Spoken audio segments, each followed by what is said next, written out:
Calling to order the November 21st, 2024 meeting of the Historic Resources Commission here in room 204, 111 North Front Street. The time is now 4 o'clock. The next business meeting of the commission will be Thursday, December 5th, 2024 at noon in room 205. And the next hearing of the commission will be December 19th, 2024 at 4 p.m. room 204, 111 North Front Street. Swear to tell the truth in your testimony before the commission this evening. I do, check on myself. Thank you. An introduction of the commissioners here present this evening, starting on my far right. Mika Baba? Clyde Henry, Joseph McCabe, Stuart Givety. Yeah. Thank you. Do we have any items for public forum this evening? No items for public forum. Okay, having none. We're going to move on to the approval of staff tables. Like to make a motion? There's a motion. Is there a second? Having a motion and a second. Hearing none. All those in favor say aye. Opposed? Abstention. Motion passes. On to approval of the minutes from the last meeting, which was October 17, 2024. So, having a motion, is there a second? Second. Having a motion and a second. Hearing none. All those in favor say aye. Opposed? Abstention. Motion passes. Minutes approved. Now on to certificates of appropriateness for this evening, starting off with case HR 2403-022-330 Loeffler Avenue. Yeah. Is there an applicant here this evening for Loeffler? Okay, we can briefly hold off on that. Yeah, for this application, since we've seen this come before us a few times, would the commission be comfortable either with being this to staff with the condition that that final drawing update be submitted or commission subcommittee?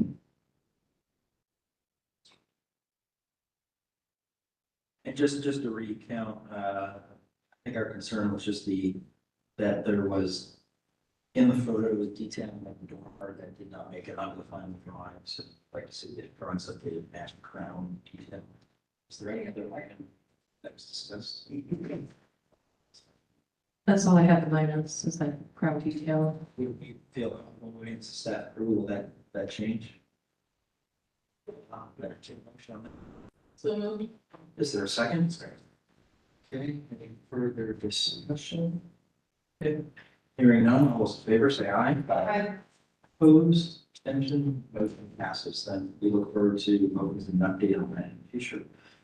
Moving on to case number 2, which is a continued application on site for COA 2400342, 88 West Royal Forest Boulevard. Is there an applicant here for that? If there is not, Jacqueline. Oh, yeah, so 88 West Royal Forest Boulevard, that was moved to staff approval at the business meeting, so we can skip ahead until the first reading. Right. Sorry, I didn't catch that. Moving on to 661 Bedford Avenue. Forward. And I'll have you raise your right hand. Do you swear to tell the truth in your testimony before the commission this evening? I do. Okay, state your full name and association with the property for record. Josh Tomey, architect. Did you have a seat? It's the little red light on. It is not. It is green. There we go. How that? Okay, Jack. Okay, this application for 661 Bedford Avenue is proposing to resolve some work that is the result of a code violation. And so the overall work includes siding and trim, windows, roofing, porch and step railings, replacing the door, the front door, new rear deck, light fixtures, and some garage work. To recap, at the November business meeting, the commission asked if the applicant could note on the elevations for clarity which final windows were added and which windows are proposed to remain.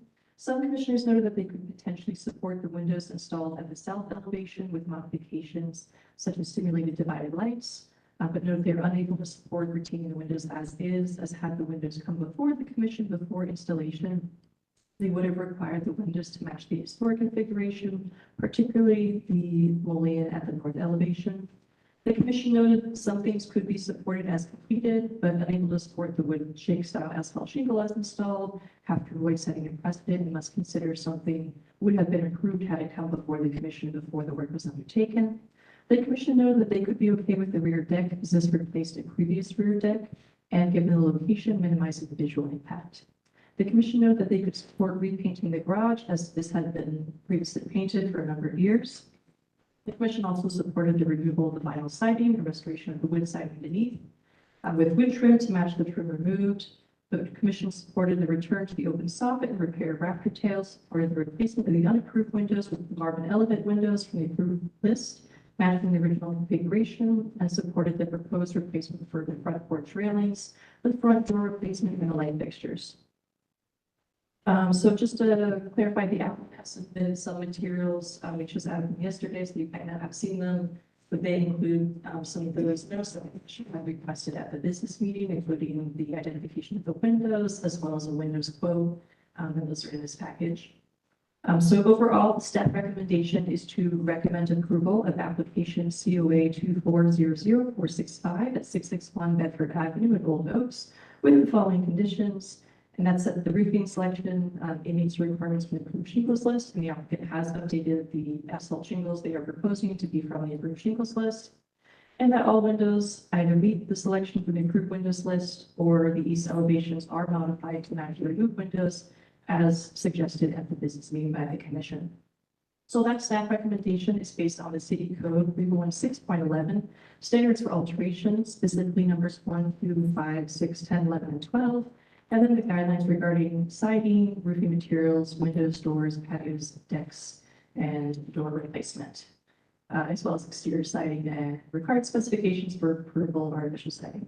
But with that, I'll turn it over to the commission. Is there anything the applicant? No, Jacqueline summed it up well. And are you okay with the staff's recommendation or conditions for approval? Yep, correct.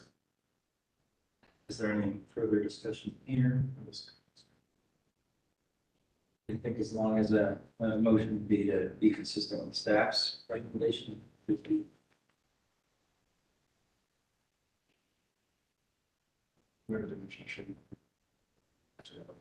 No, to clarify, the roofing has been, or was going to be changed to the Yeah, they're gonna change it now to the 3 tab that is listed in the later on in the packet. That's great, thank you. That's fair. Okay, so there's a motion to accept the conditions described in a second. Any further discussion? Okay, hearing none, all those in favor say aye. Aye. Opposed, abstention, motion passes. Yes.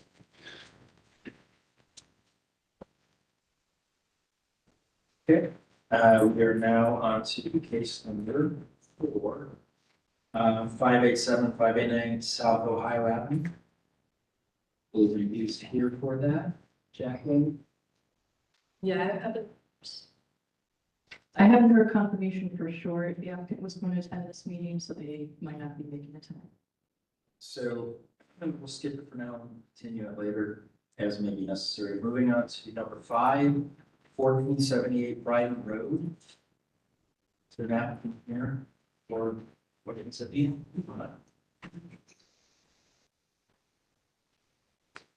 So Julie, are you here for 1478 or the 1475? 1975. Turn me off from. Well, then, this one. And we will go on to number 6, 1475, 1477 Brighton Road. And then before you sit down, I can have you read the right hand. You swear to tell the truth and testimony before the question you see. I do. Well, you can say your full name and association with property. Juliet Bullock, and I'm the architect who's helping the client. You. Okay, this application for 1475 and 1477 Brighton Road is proposing to demo the existing rear porches and replace with new wood porches per the submitted drawings. There was also some work that was moved to staff approval at the business meeting regarding gutters and painting and just those general things that the commission was able to move to staff at the business meeting. So the commission noted at the business meeting that they're generally not able to approve demolition without replacing in kind to meet city code and guidelines. The commission identified the second-story doors as having likely been put in place historically, and then Cinnabore mapping confirming the presence of rear 2-story porches. The commission recommended submitting a proposal for replacement of rear porches. So in response to the business meeting feedback, the applicant has revised their proposal to include proposed replacement porches and include those drawings. So with that revision, staff recommends approval of application COA 2400429 at 1477 Broaden Road in the Broaden Road Historic District as revised, with any final paint colors to be submitted to staff for approval. Now, that recommendation is based on the City Code Big Board 6.11 standards for alteration, specifically numbers 2, 6, and 12, and then the guidelines regarding porches and stoops. Okay, is there anything in the applicant? This time? I don't think, well, just that the stoop is existing. It is concrete block. So I don't think it was the original, but we're leaving that in place and just basically building on top of it. So that's where the size of the porch came from. We could go over. So, I'm sorry, you said you're gonna leave it, go over it? We're gonna just leave the existing concrete porch and then put the new columns and porch roof. The porches, the roofs themselves are in very bad shape, so they need to be torn off and redone.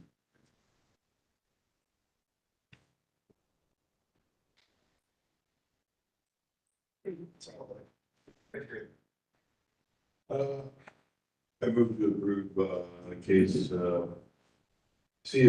24004 1475 and 1478, right? Is, submitted. There is. Second, and also if you wouldn't mind spitting, any else this time. It's okay with it. Okay with the motion or? Yes. Any further discussion? Do we have the some porches, the upstairs porches? Do you have those? Yeah, I believe so. Yeah, so. Mhm. So we have these drawings, so these are details that we have as part of the packet. We have the overall site plan as well as the elevations here.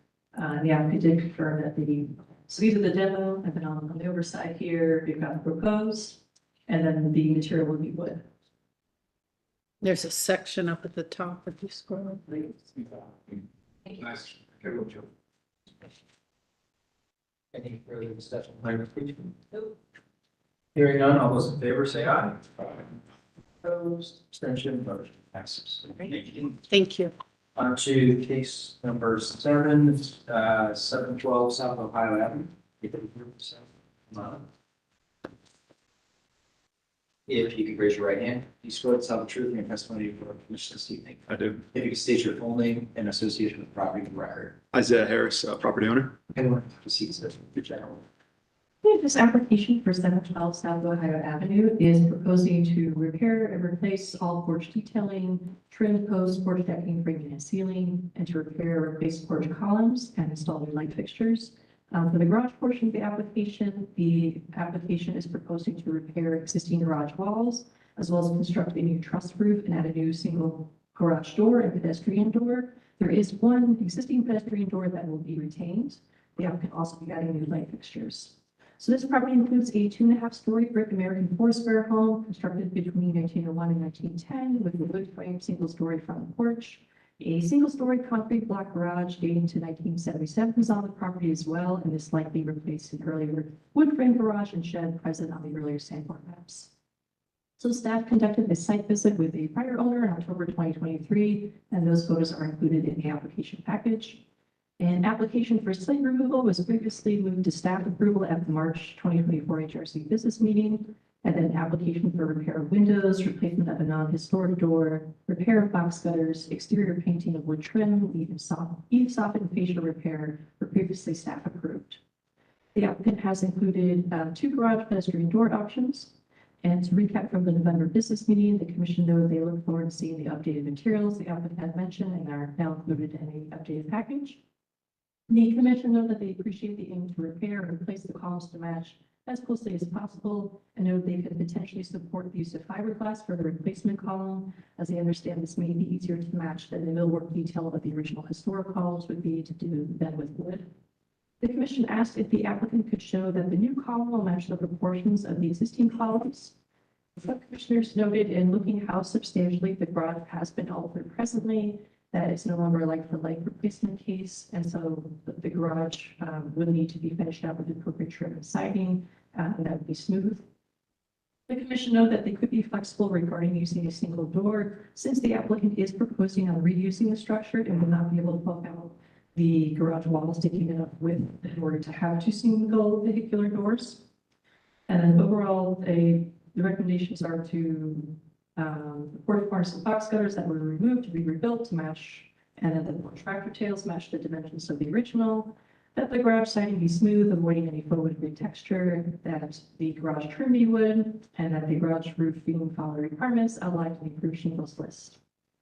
So the applicant has submitted some updated materials, including a shingle selection from the approved shingles list, and siding that will be hardy board. It'll be smooth. The applicant has confirmed this will be within the 3 to 5 inch reveal range. And the applicant has also uploaded a garage door spec sheet.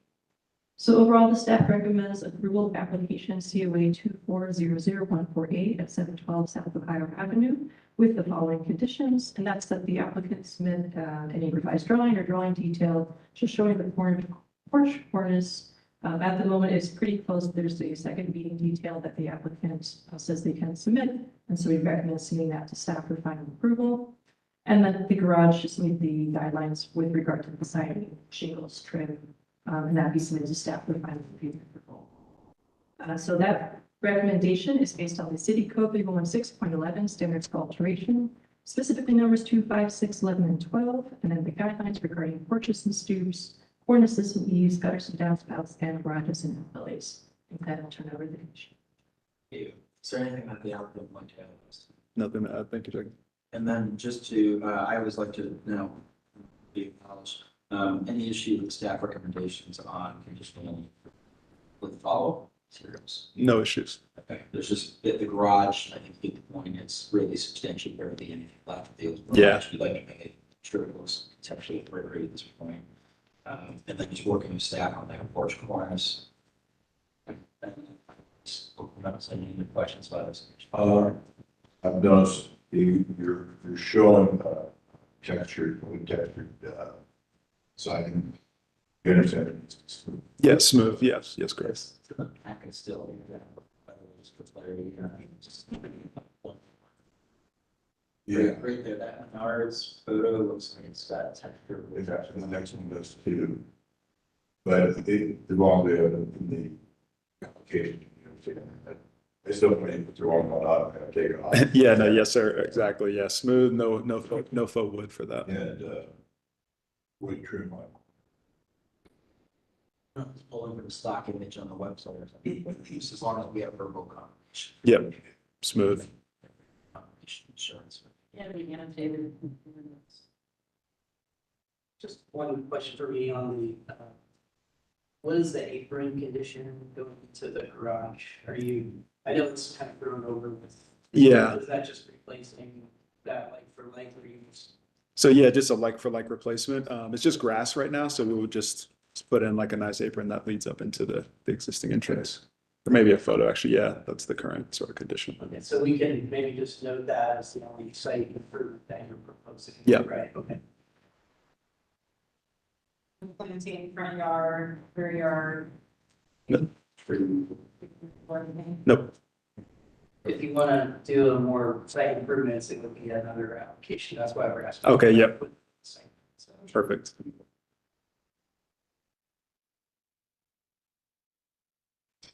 Hearing no further dialogue, is there a motion to go forward? Sure. For your COA 24004148, 712 South Ohio. Motion to approve, this application, today on, correlation that we will be provided verbal feedback that the link is going to not, will be smooth. That will be great. Let's do two staff conditions, which is there's two conditions.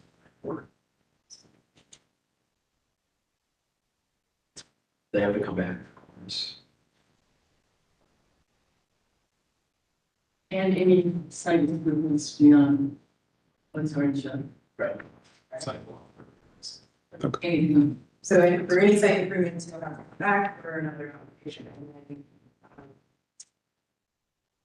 your protection. To the parties. So it's the staff recommendations that are applicants to provide their option for the cornice and the garage needs guidelines with shingles, siding, selection, trim, contribution, easement, staff model. There's a motion, is there a second? I like second. Okay. Who's the second? Why? Okay. Having a motion and a second, any further discussion, any further clarity needed? Okay, hearing none, all those in favor say aye. Aye. Thank you. Opposed? Thank you. Abstention, motion passes. Looks good. Thank you. What's that? So we'll follow up within, 3 to 5 business days. If you get the materials to me earlier, that's fine. Otherwise, you'll get a hearing letter just confirming that's been approved with the conditions, and just letting you know what those are. Thank you.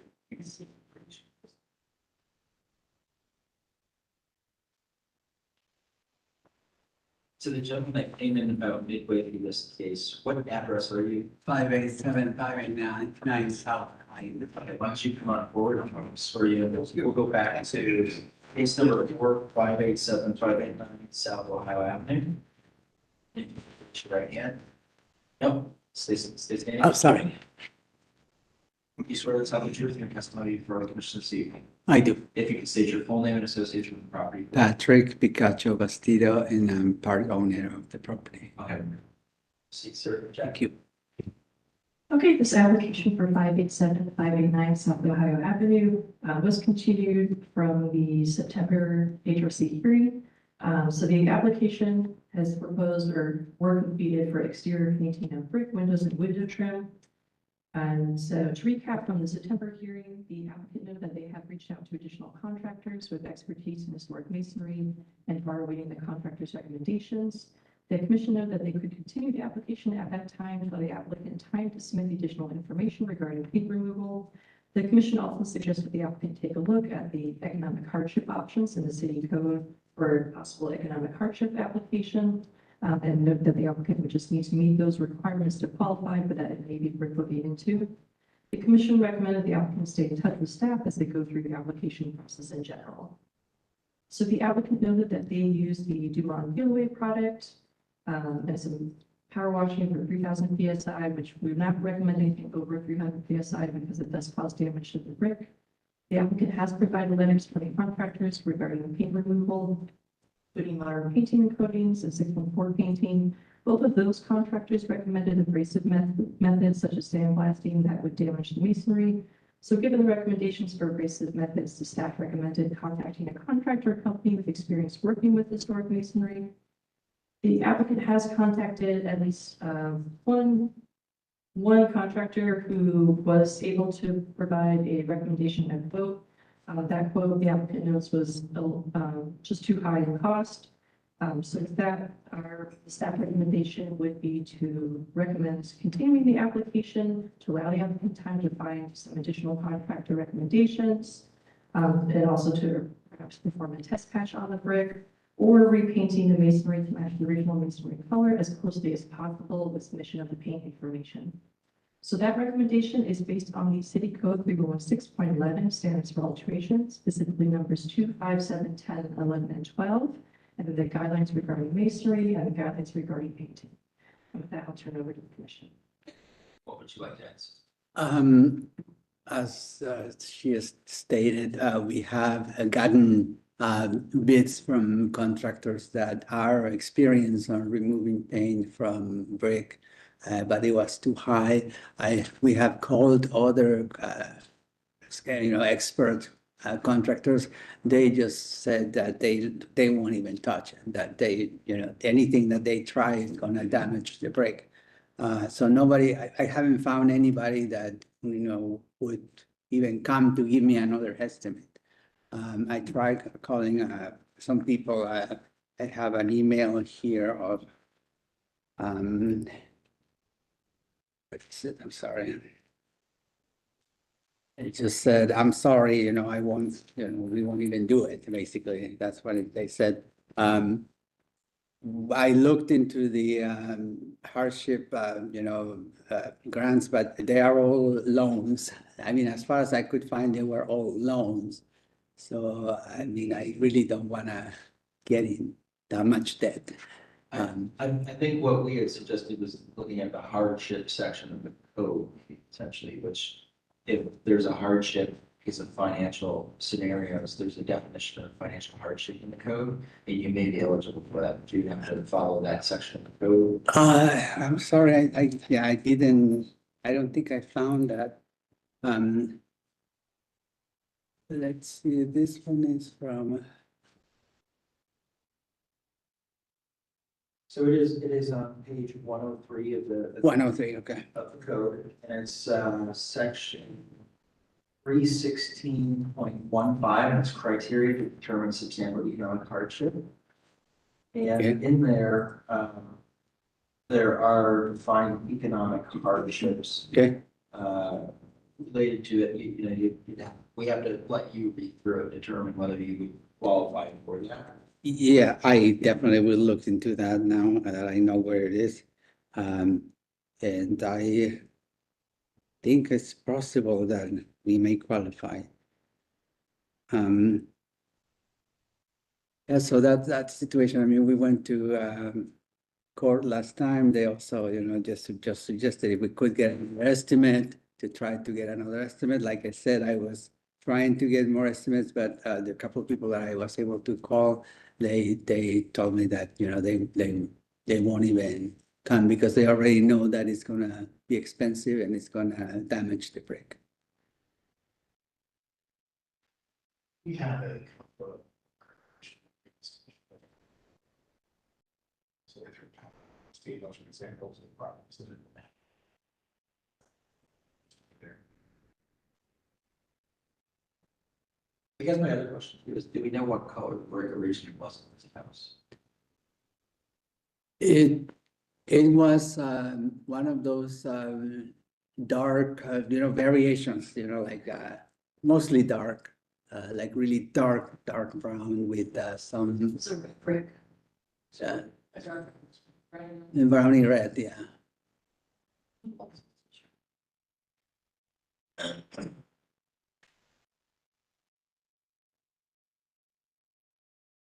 I have a picture if you want me to send of what it used to look like.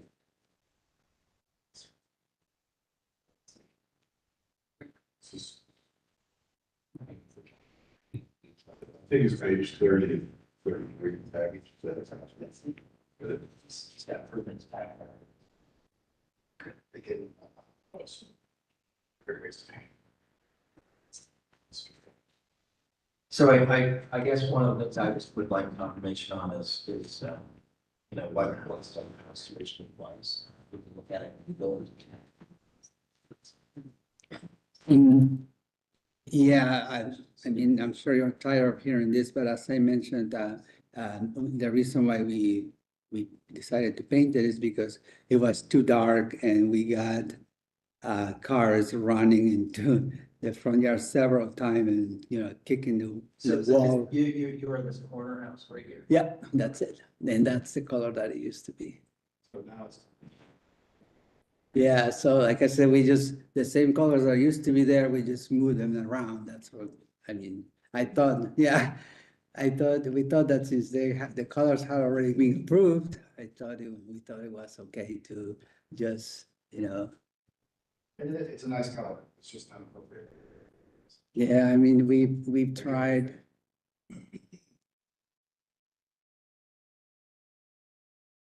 Just no matter how sympathetic you might be.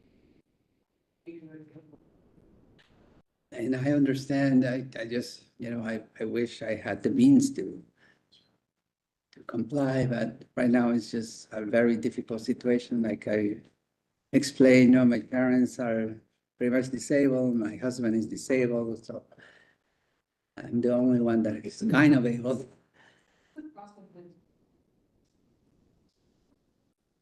If he can, he's exclusively.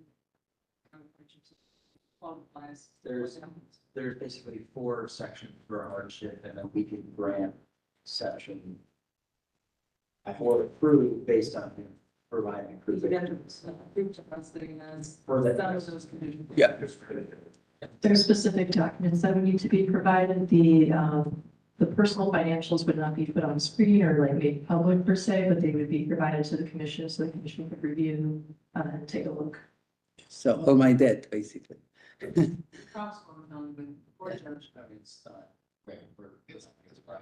Yeah, It helps to understand where you are, which this makes sense. This is not an inexpensive pair of stuff.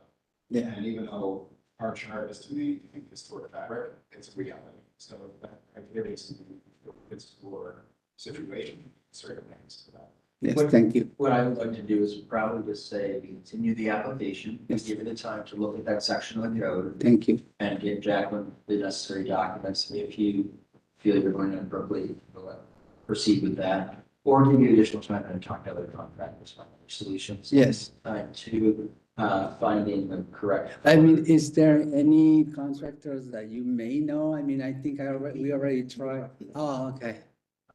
Jacqueline might be able to provide you, or Columbus Landmarks, I think you've been touch. Yes, I think they already gave us the information they had and we already tried those. The city. I can't remember. I think both. I think the applicant has reached out to landmarks, but like Chair McCabe has noted, perhaps looking into like painting to match the original masonry color. That might be a cheaper option, just something to consider when it comes to that. There are also companies that do brick staining, which is generally do it out of brick. I don't know if it's ever being done with paint. But occasionally when you can't get the brick match to be exactly do a stain, just get that real subtle match. And they guarantee it, I think 15 years or 25 years, so it's pretty good. But I don't think that that's a problem. I would say if the boss doesn't make sense, you'd be possible, say, you know, this is what I got, and see this work. Yeah. I'm code. And I'm just curious, like if we were to paint it back to the dark color, what measures could be taken to make that corner a little more bright or something? Because, I mean, like I said, It would be a color that matches the brick original to the house. That would Yeah, be the only thing. because, I mean, Landscape lighting, but. yeah, because I mean, 4 times cars destroyed entire, yard, and nobody was liable. Of course, nobody was liable. The one time that we actually were able to find the car that did it, we go, finally somebody's gonna maybe pay for it. All this. Supposedly the car had been stolen. We have owned it since 2009, and we've been working on it. 3 years before the cars crashed. I don't understand that. Yes, I guess because, people drive faster now and, it's like we were thinking maybe get speed bumps, but they said it's a police route, so they cannot put speed bumps. So Is there damage to the house itself, or maybe mostly they are, I mean, the city put that brick wall and it's been there, but they have knocked that wall out and they knock all the trees, all the plants, everything. how many times does an attempt to be sealed product work? Like how many times has a test been done to the brick? We did it with what did you guys suggested? Yeah, we took the video and the pictures and you should have it. And then we had at least 3 estimates from professionals. But people that tested. Yes, they came out and put stuff on and tested, yeah. You should have all the, This example, I think this is the homeowners. yeah, that was the first attempt that we did. If you happen to have those, and we haven't received those, you would want to. Yes, we will, I mean, I wish I could send them to you again, but I think you should have them. You're welcome, thank you. Make a motion. Is there a second? Second. Any further discussion? All in favor, say aye. Aye. Opposed, abstention, motion passes. Thank you. Thank you. Look forward to Keep up the good work. Yes, Thank you. Yes, we're trying. I mean, you probably can see that we've been trying. You're trying. Thank you. Thank you so much, and I'll look into that. Thank you. You too, thanks. Yes, thank you. To case number 8, 540 Meyer.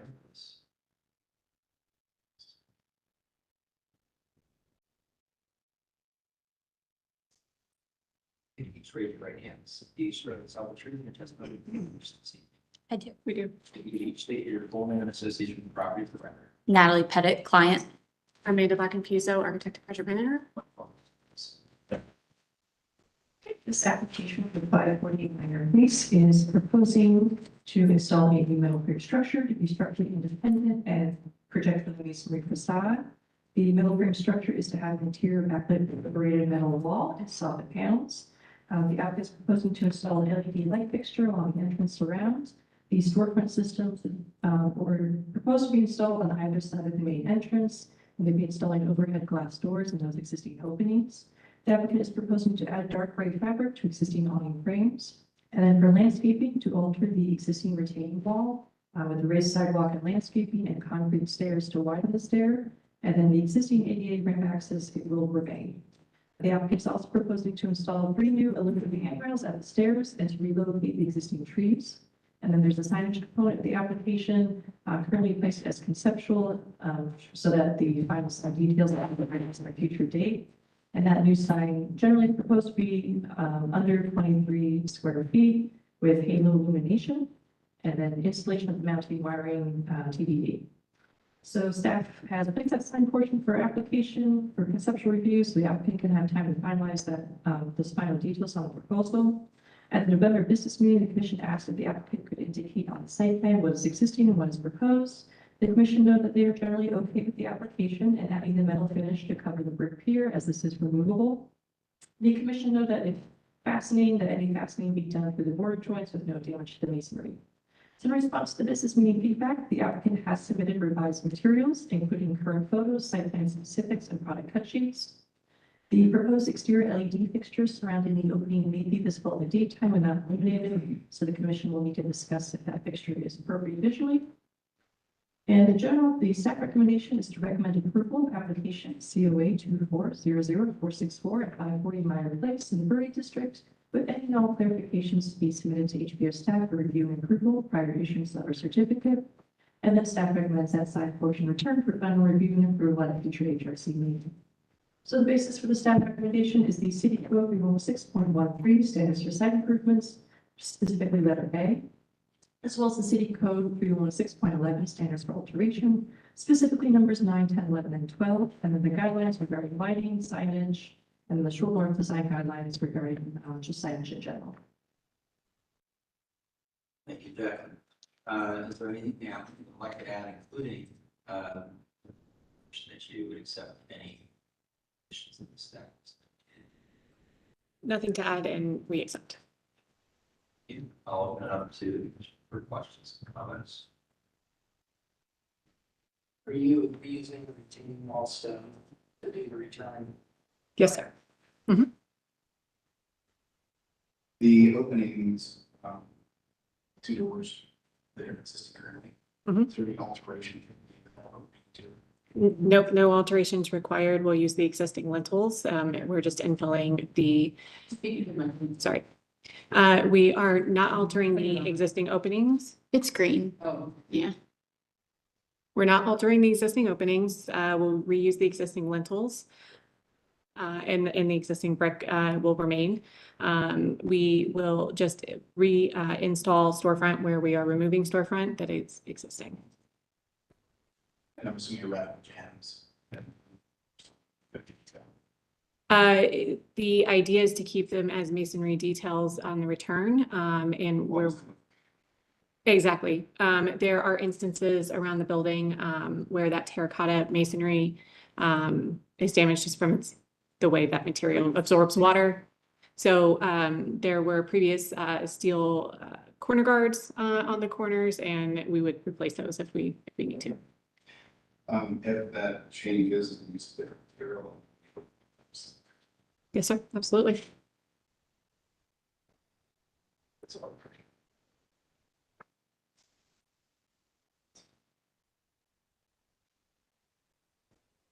questions? Claire?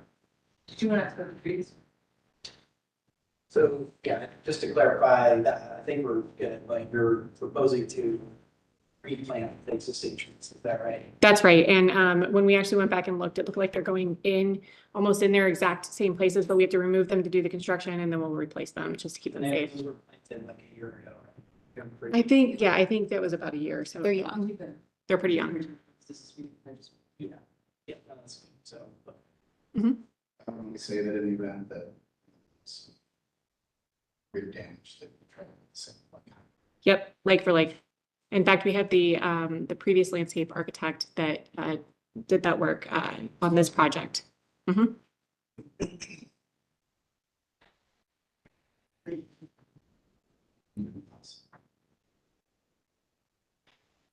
I'd like to submit a motion. CA 2400464540, Mayor Place. Say, Yeah, very much. Second, further discussion point I'm bringing up is that also with the staff recommendation that the signed portion returns for final review for blood tree. So. second. Just because it's visible, just want to make sure the commission is okay with the LED that's pictured here. They'll just be on the opening surround. So giving that light. It's just a little edge strip. It's a tape light and it would actually be in an extrusion with a shield over it. So you wouldn't see it, just it would offer edge glow. Exactly. Yep. Yeah. Seems okay. Okay, there's no further discussion. All those in favor say aye. Opposed, abstention, motion passes. Thank you.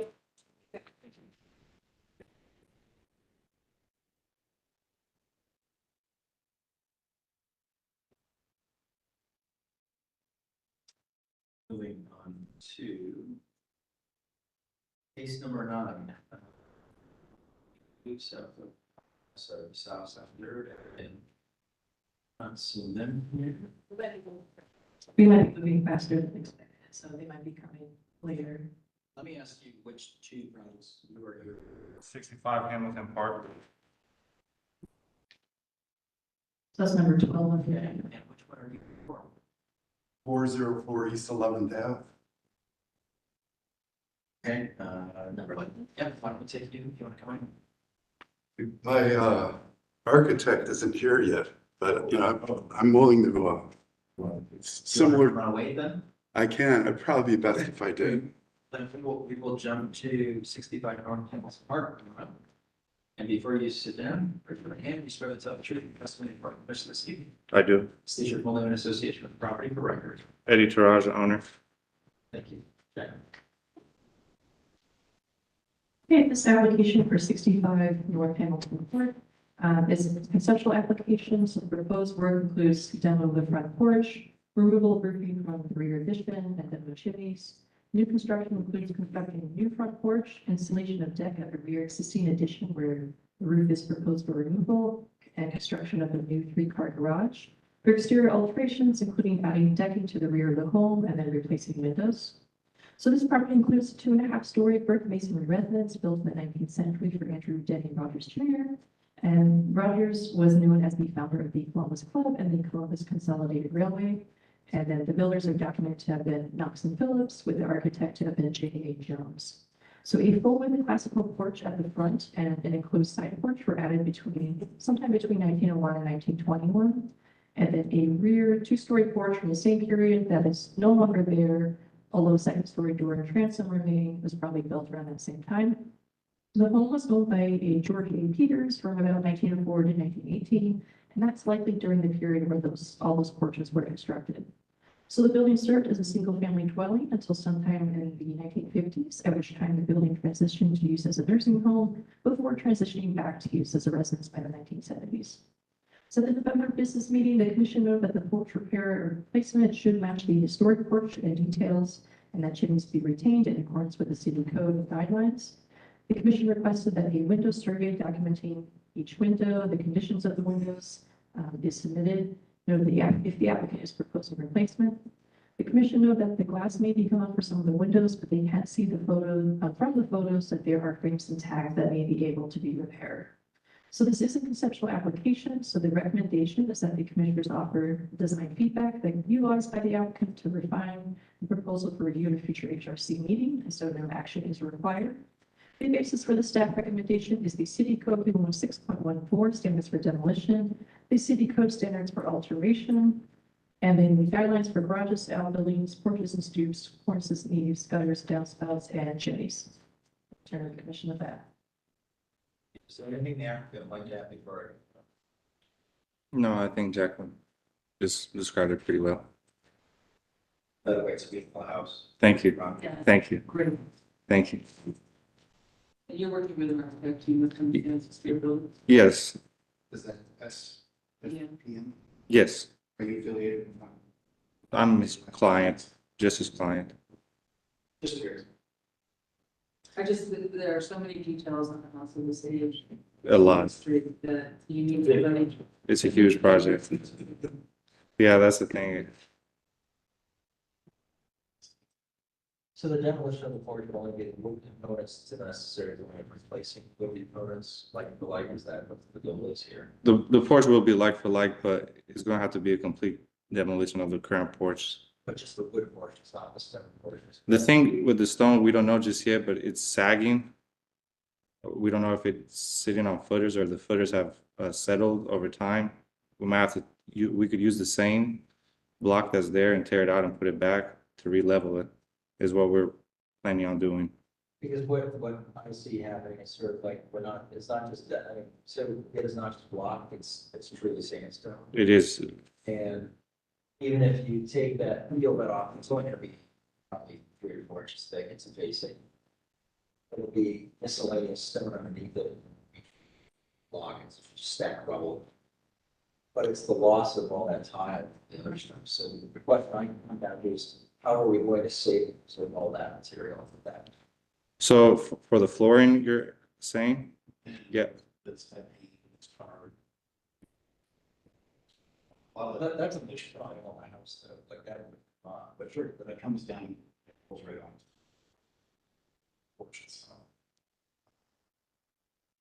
So the idea, that, from my perspective, is maintaining as much as you can. Removing it, and maybe more detrimental, removing it to perhaps shore what's there, than the, not, and keep that fabric.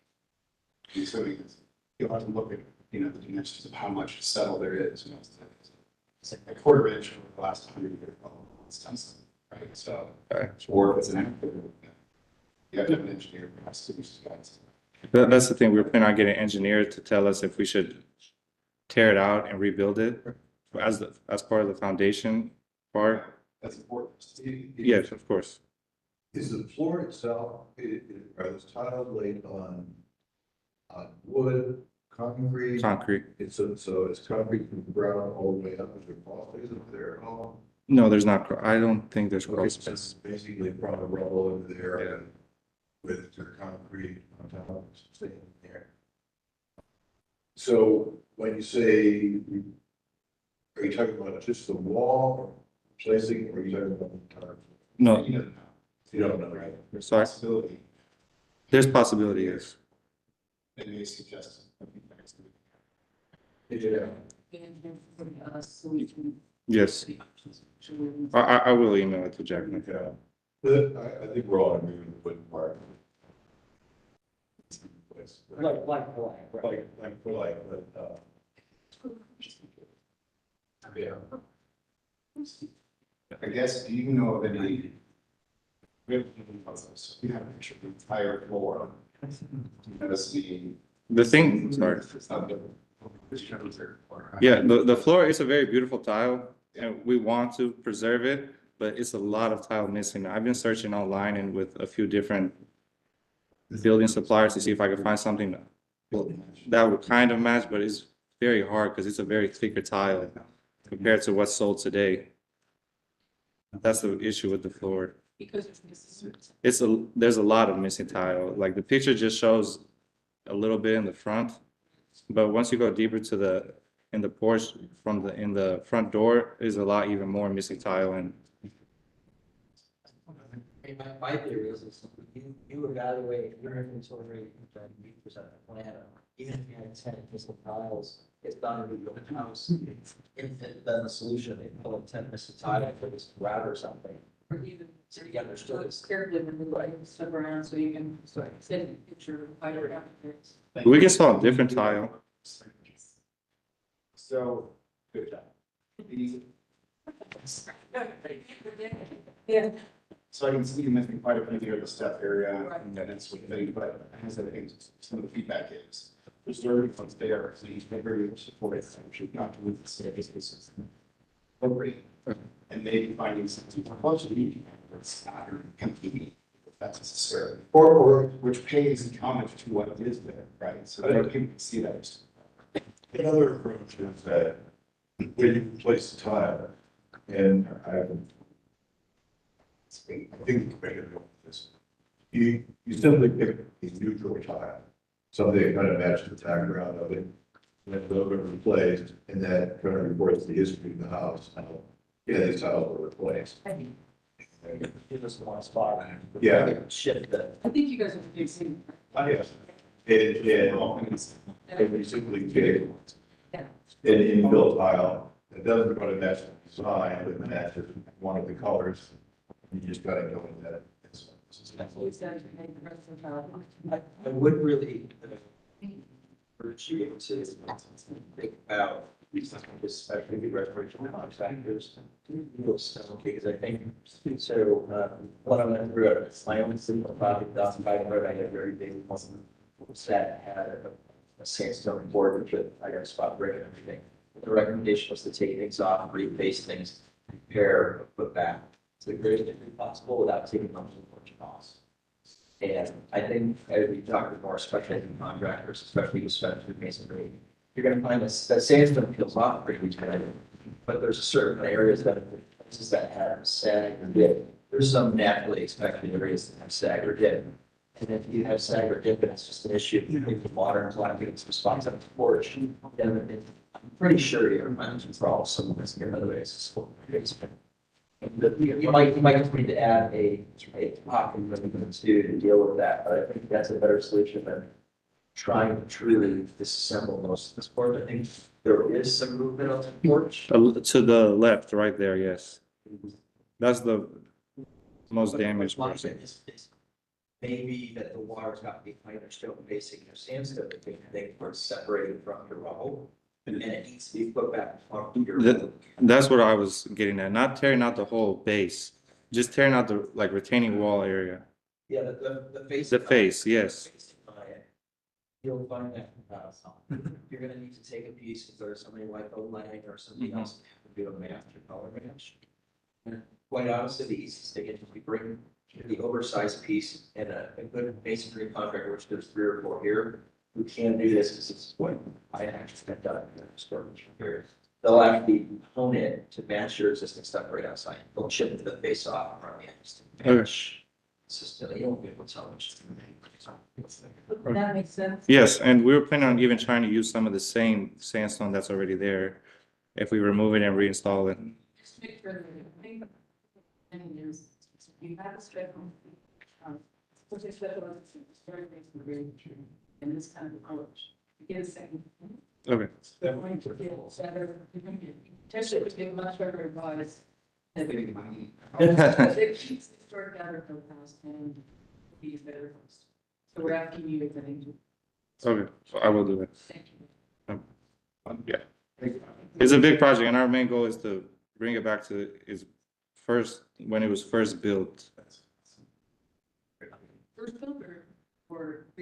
When it was first like built in, I think 1901. Yes, all the porches were added sometime between 1901 and 1921, probably more between 1940 and 1918. So when those porches are added, even though they're not original, when they're early enough, they acquire significance over time. So that porch, that big front porch and the other ones, they might not have been original, but they've been on there for over 100 years now. And so at this point, we would consider them historic. So you're not, you guys are doing this. Which No, you're just gonna put a light in this. the front porch. No, we're proposing on, they had built an addition on the side of the, they had built an addition on the side of the porch. We want to open it up and bring it back to a wraparound porch how it was originally. Yeah.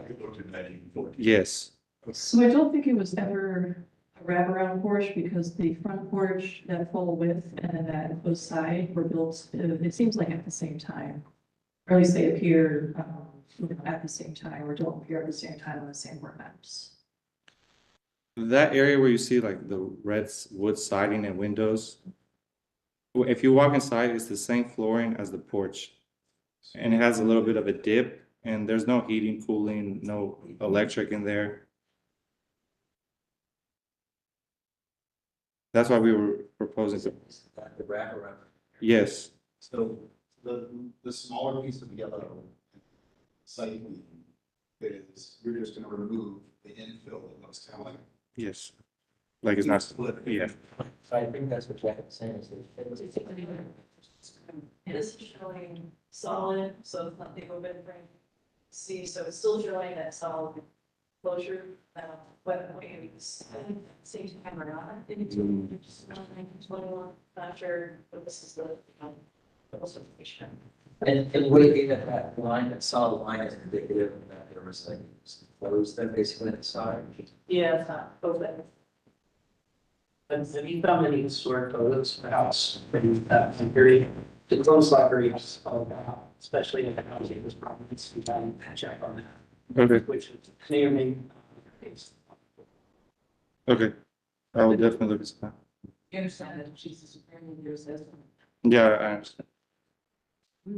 That's it's something to consider. It could be historic at this point. We know it was there prior to 2010. But it is to me.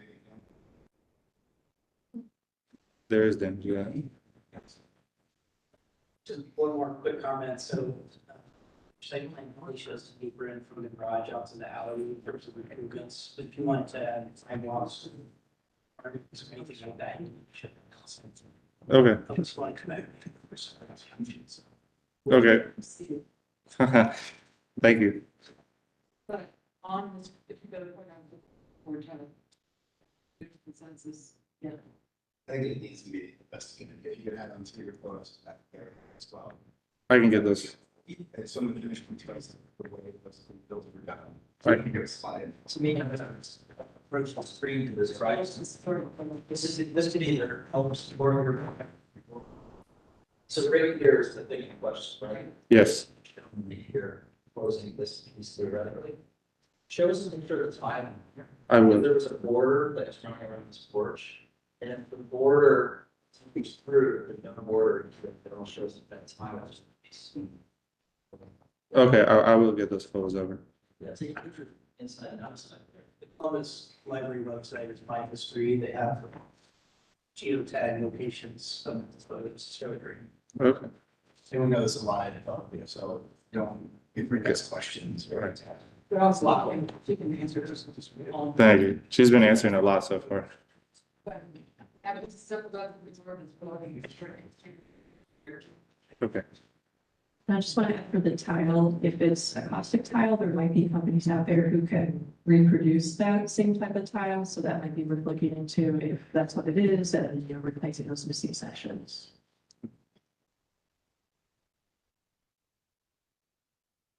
That's something that you guys want to look at.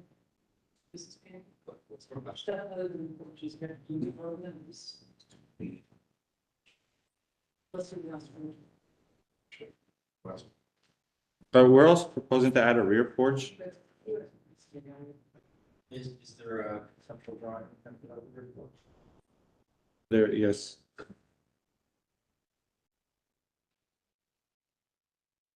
I mean, other people asked it and so.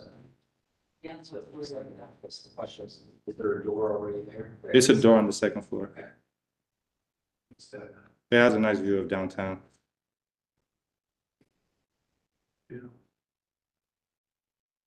have a view elevation back. There should be there.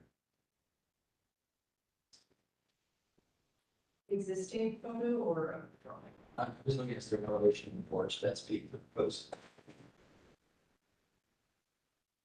This is page 13, maybe? Use definition.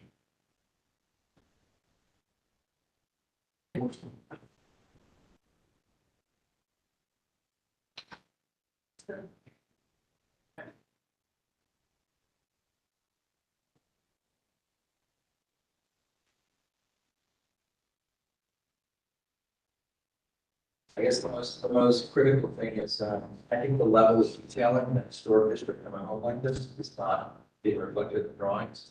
So you're adding this porch, it should have the cornices and the portions and the trims and the detailing that really giving the handrails that detailing that's neat, looks like it's consistent with that. Did you pull a photo of it next to that? Is there, in your thought, the door that's there currently, the way it's in the drawing, the west elevation, it looks like there may be some window. You're gonna leave that door, you thought was to leave the door? Yeah, our thought was to leave the door and that's where you would walk out to your second story porch and have a nice view of downtown. Is in the middle. I see the same windows. In between the windows is a door. No, I see it on the building, looking at the drawing. So I had asked that if they could put this picture next to the drawing. See it. I don't know. Yeah, so in your architect's drawings.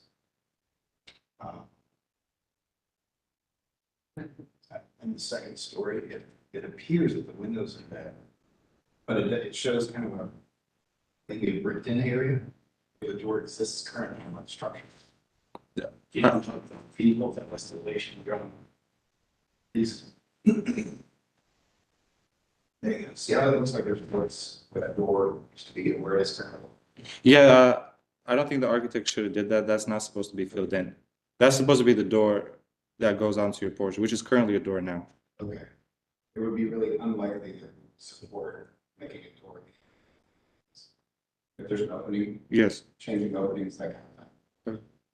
So that, I was kind of, that was curious. No, we want to keep it a door as it is right now and build the second. Yeah, it has a very nice view of downtown. Really good idea. Very. Your porch presence we in that.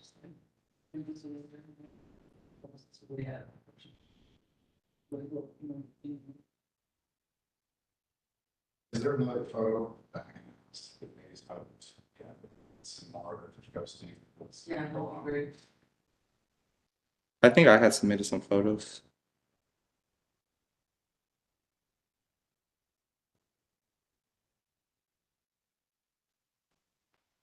I would like to add though that when we come back again, I think the level of like handrails, details and, you know, balusters and balustrades and how the railings connect to things and all of that is to be detailed out to the very best level.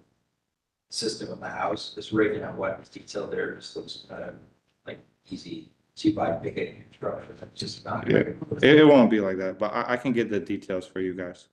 We have time, it depends on your screen with to orange a certificate of. So, Yeah, we'd love to get started on it. okay, so as fast as you want to go, or? Yeah, So we want to start on it.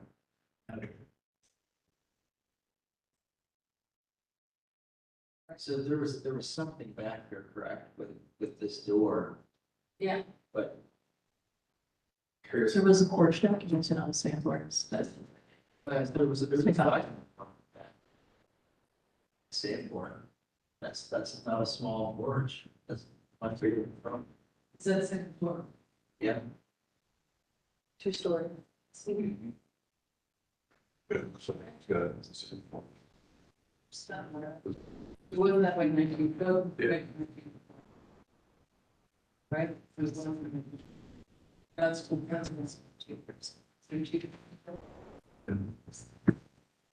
Not single story 1901, and that's the time it jumps before 1920s. I wouldn't be like, porch.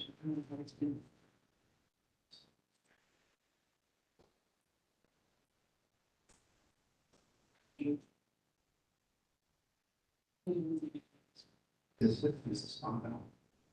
Yeah, go back to the picture of the back of the house before, sorry.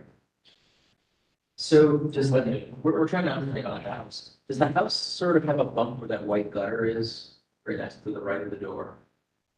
The white gutter? So just on the other side, about this far, is that part in maybe the foot? No. Flush. No, it's flush. Hard to see the color. Yeah, no, it's all flush.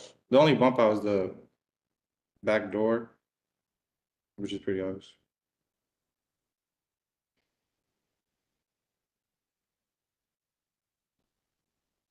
You mean it's inside the lower shed?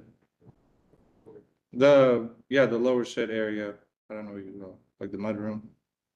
Okay. On the rear of the house, the back door, like It's this. inside that, is it all brick, and then there's a doorway into the house, once, you know what I mean, once you brick, You're talking about the red siding?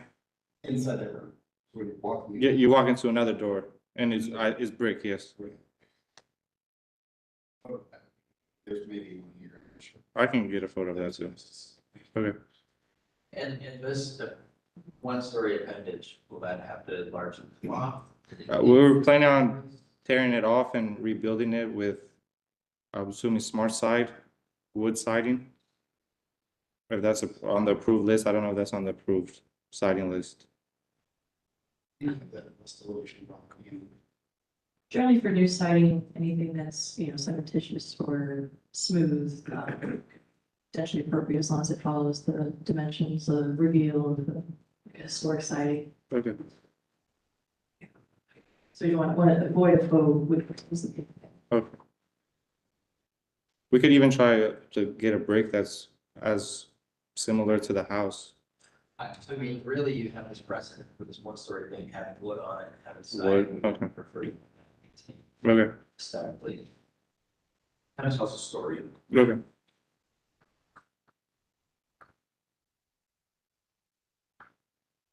I think that the biggest thing that will need to happen step is clear architectural drawings, just because this is not really how that house looks, because it lacks all the cornices and details. Okay. I can talk to my architect, see if I can do that. Level up details. The other thing, you find out that infill on the front side porch is able to be removed, that material, which is that porch. I able to use the materials. Definitely. It's rebuild the back porch, perhaps. I mean, is there anything you can save and reuse because of the historic value nature of this house? Plus. Within. Okay. You might be lucky that helps, so That would be great, yeah. it's a lot to think about. It is. It's a pretty big project. What other questions do you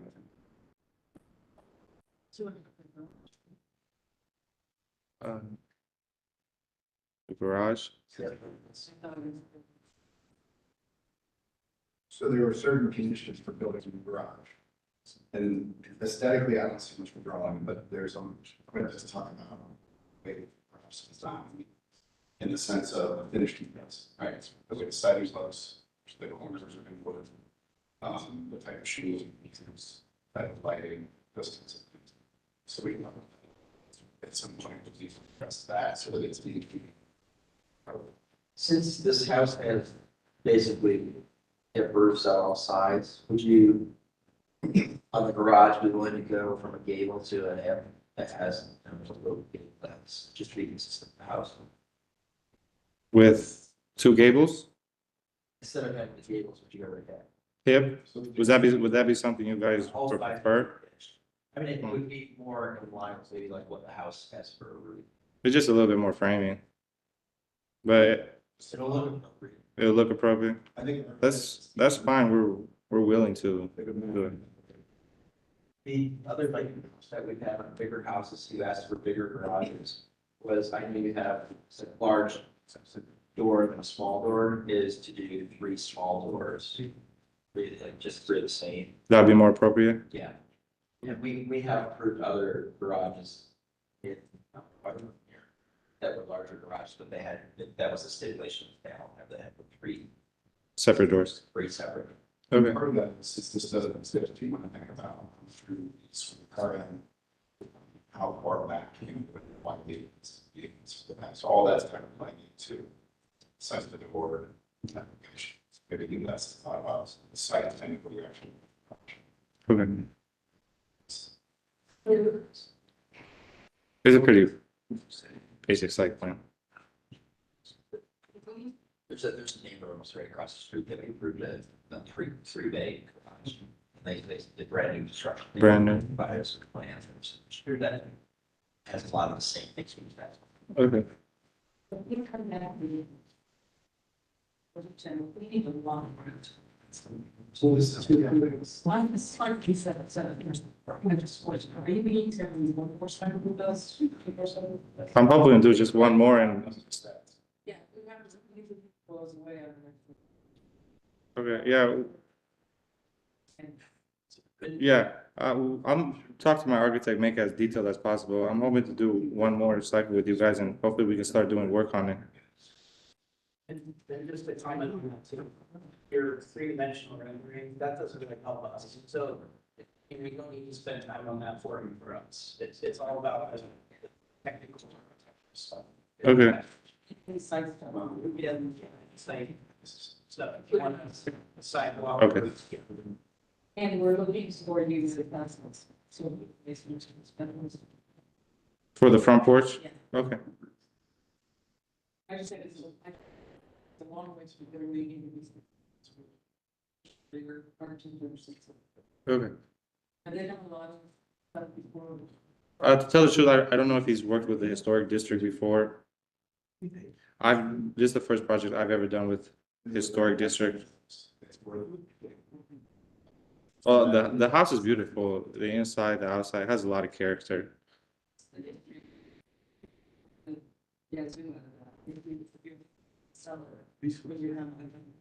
I'm planning on living in it with my family. Yeah, thank you. I see your on these items. So We're- a lot of things. We did. What would you like? Is there anything you want us to go over again? Help you? So I'll give you guys more details on the front porch. The whole house, exterior elevation, the back and porch elevations, a lot of information. Drawings. That's something that's just. I will tell him. Detail, materials. Of course, of the enclosed area front porch. Yes, Books on the inside of the back porch. yes. As engineered report, For the porch, yes. as staff members. So there's a path to that we've made a few visits to the property before. And that's where, those photos that you're seeing, there's labeled staff photos, that's what it's kind of. I have one question. We're proposing on installing Marvin Ultimate windows. That's fine. Are they on the? Yeah, they're on the approved list. So the first thing we would need to do is to evaluate the condition of the existing windows, just because the first step is look at historic fabric. If it's the case that windows they're not historic or they can't be repaired anymore, then it's goes to the approved windows list, but that first step is really documenting those original windows, just like they mentioned at the business meeting. Okay. Yeah, I would say 90% of them are pretty rotten. And Pictures still 1,000. we have pictures still 1,000 words more than I can say. And I believe that as well, yes. And But- then assessment, what it's about, and having somebody that's qualified. Okay. Yeah, So we yeah, need opposed to like- confirmation that the windows are normal. Okay. As opposed to, a window contractor's got to put in new windows, they'll always tell you to replace them, because that's what they do. For as far as documents that well, we can take a look, have good detailed photos, we have who could do a staff site visit, I don't know if it's accessible to be able to, with the fire that happened, so for us to be able to view from some of the interior or not, but that's just an option that could be possible. Otherwise, it's just really good documentation, photo documentation, particularly the interior side, such as seeing, what the condition of that wood is. Maybe even a conversation with your architect. Together at the house and make for your architect. These better than. I don't think so. And understand what resources. The city's staff to really help them understand what they need to do. Because when we look at like windows like this, that's a window that doesn't look like that has much damage at all. Appears to be, Yeah, other than the picture windows are all fine. It's the double hung ones that they don't open well and they don't close at all, and the wood on the inside is very, very rotten. But the picture windows are fine. I'm fine with, I would also restore those. It's mostly the double hung windows. And truly without us actually looking at. Yeah. You're, figure out what's good and stop. Sure. So, really good photos. Or Jen. Or that's on her big sheet. Perhaps to them out. Yeah, you're welcome. Always welcome. Okay. What we're here. okay. Well, we look forward to you coming back then. Okay, when will be the second meeting? And just as a take coordinating. Okay. Okay. Okay. So there's an extended submission deadline for applicants for, who are on the meeting. So a lot of times the submission deadline, like for December, would be tomorrow, typically the day after the hearing. But if you're continued conceptual, you have an extra week to submit. So it'd be next week that you want to get those materials if you want to be on the December agenda. If you need more time, of course, that's fine. We should put it on the following agenda. Okay, I can get you information next week. Yeah, it's really, it's worth spending time. Thank you. Doing. Thank you. Go ahead, welcome. Thank you very much. Thank you. You too, thank you. Now, as we found from a little bit, we're going to number 9, 132 South Third Street.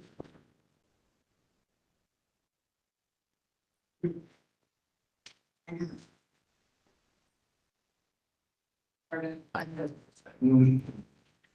before you vote, do you swear to tell the truth in your testimony before the commission this evening? I do. State your full name and association with property for record. Jason Gay with Kappa, we're the owner. Sam Rosenthal, School of Caldwell, we're the architects. Thank you. This project for 132 South Third Street is conceptual application. So it includes some scopes of work we've seen before with demolition, addition, some signage, lighting, and then a possible mural or possible painted sign. At the November business meeting, the commission had noted that's just the applicant to follow up with the staff notes and ask staff to confirm if the addition to the building will fall under HRC review. Just to go over the staff notes, which is clarity on the signage proposal, the options proposed, scaled and measured elevation drawings, additional details on the addition connection to the church wall, signage dimensions, and then just the staff recommendation for signage to follow guidelines, product information cut sheets for any proposed exterior materials, information on the proposed tower lights, dumpster screening enclosure, and then a physical sample of windows proposed if they are not already on the approved windows list, so that the commission and staff can evaluate at a hearing. And then if the mural would include commercial copy, just to know that this will follow under signage, and then the mural or the painted sign can be placed as conceptual to receive commission feedback until that design is finalized.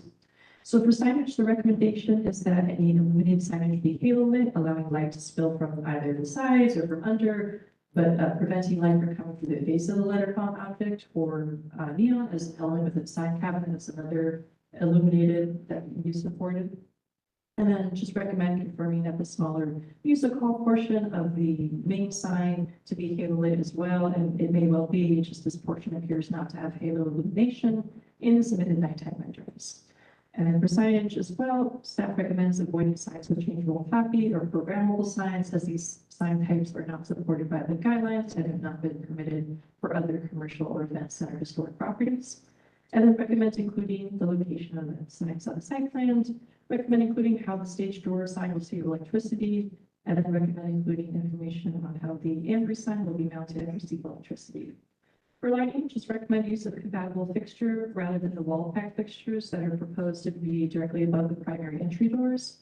And recommend clarifying the proposed color change frequency for lighting that will have different colors, such as uplighting on the ground or the stairs or the balcony stream lights or the tower lighting. So how frequently will these change? Will they stay static for a day or be changing every minute?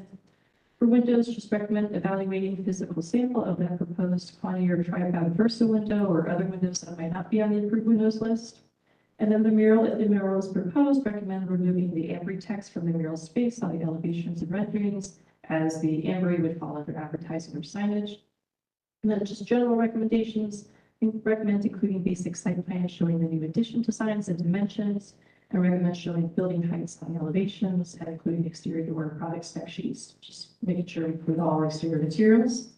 And then regarding the addition, so did confirm that for adding an addition to the historic building, you have the purview, as we're, so it's a full-on addition, fully connected to the building, punching out those openings, kind of extending out that historic building, so it's something we want to have interesting feedback on. Now, the staff recommendation, this is a conceptual application, so the commissioners should offer design feedback that can be utilized by the applicant to further refine the proposal for review to contribute to our C meeting, and so no action is required.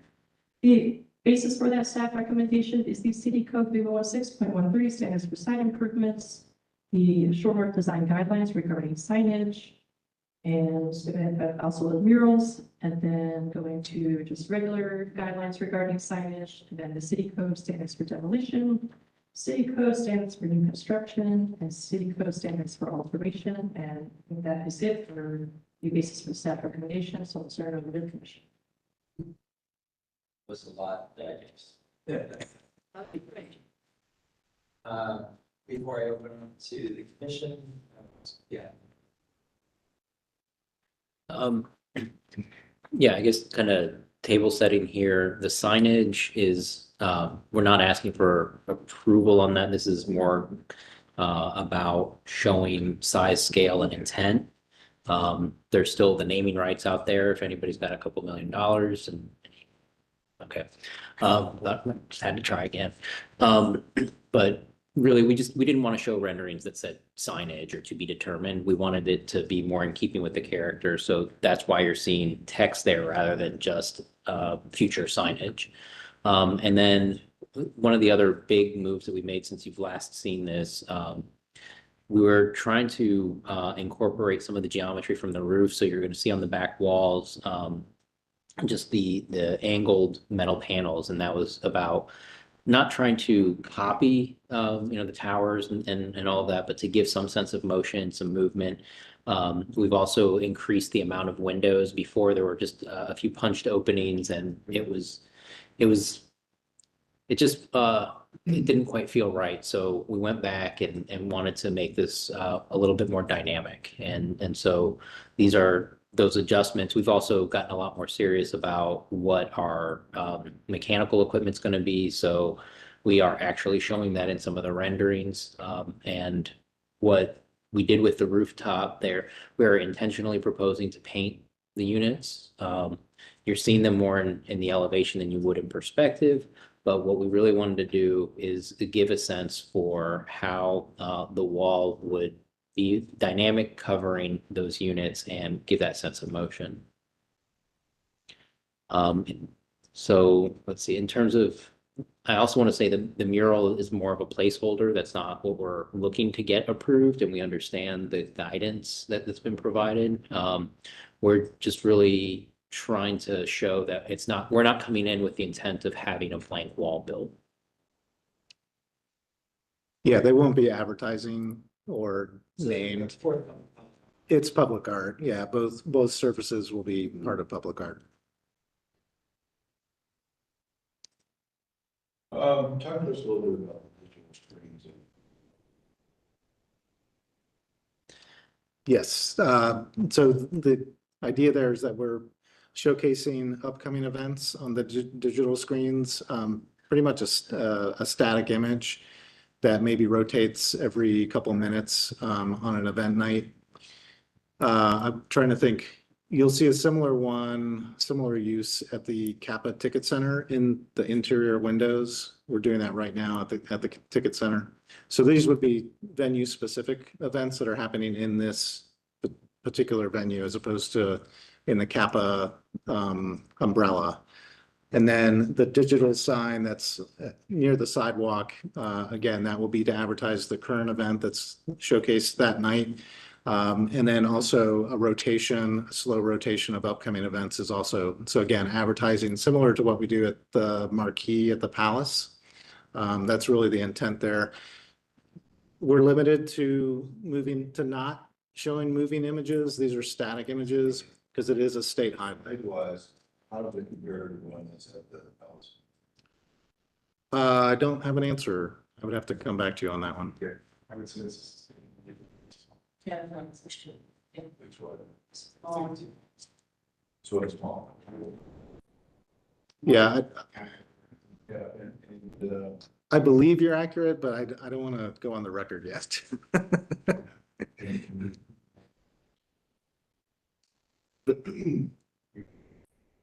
think.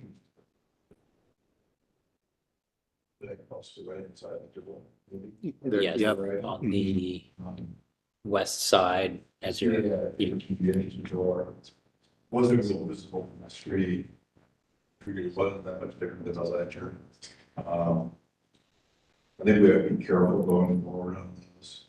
Because, you know, we don't want Mickey Mouse jumping up. But if it's a poster, what's different from the poster? Yeah, that's really the idea behind these digital screens, and we're putting them essentially in all of our spaces to some degree because they're much cheaper than having a print made of an upcoming show poster. And it just gives us the flexibility to flip things really quickly or to add a sold out tag without having to, recreate our work. Those two, we as a commission, I think, are careful on the approval because we need to worry about our precedents and going forward, other people want them. I mean, it's the age. The Yeah. differentiator, Flexible, I think. maybe to be clear too, the differentiator here is not, this is not a freestanding billboard. For previous cases, it's truly an advertisement for the building. It's on the property. Right.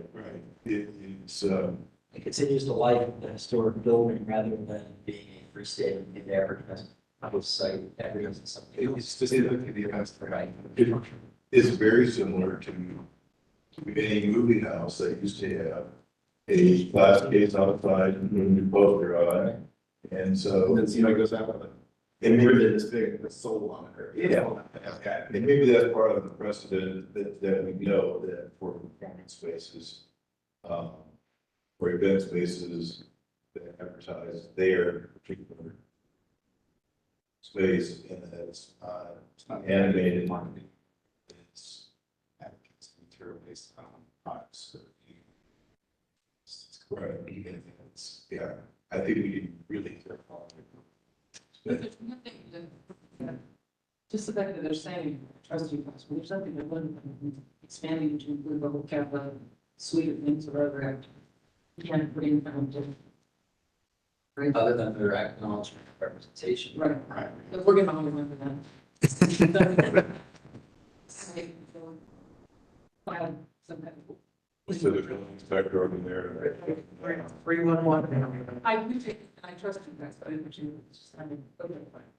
And just as a reminder for the 540 mayor, that had originally approved, or originally proposed a sign just for the building, but the stipulation was that they could not show any advertising, it would just have, the screen would have to be marked, and the sign would have to be separate.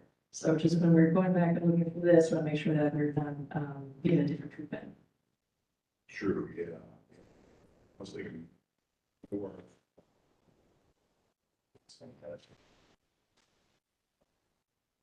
Start with a bit. I think, Jacqueline, maybe you had a concern about the degree of light changes that would make exterior of the building. Just a clarification, I know there's been a Bury District review of, I forget the property name where that was put in there, the stipulation of not having a constant light change, basically that would be, static, I don't know if it's for a day or for a certain amount of hours, just so it's not like a flashing light. I live in space, like I said, I've seen the Levesque Tower change a few times as like the drive from Castle. But it's never bothered me. Yeah, I don't know. I think the ability to change the light on it's cheap fun. And it's Yeah, it lasts as long as it does with the technology lasts, then these two show up the fast and burn out replacement. Possibly even. There's a right reach. You need to turn the tower there and support having Base. Yeah, it is kind of interesting that it's almost sort of a city theme. They'll pick up a color or whatever you get, it's under the it's or it's not a number. So it's kind of way to decorate the city for items. So like the lighting tent, these are called seeds, right, where you set up different, red, white, blue, whatever the color, so you wouldn't be changing those rapidly, almost like it's. That's not really the character of the building. Right, yeah, yeah. I think if there's some dynamic quality, if it's slow changing, that's, to me, makes sense, as long as we're not having a flashing. You don't want the punching bar side.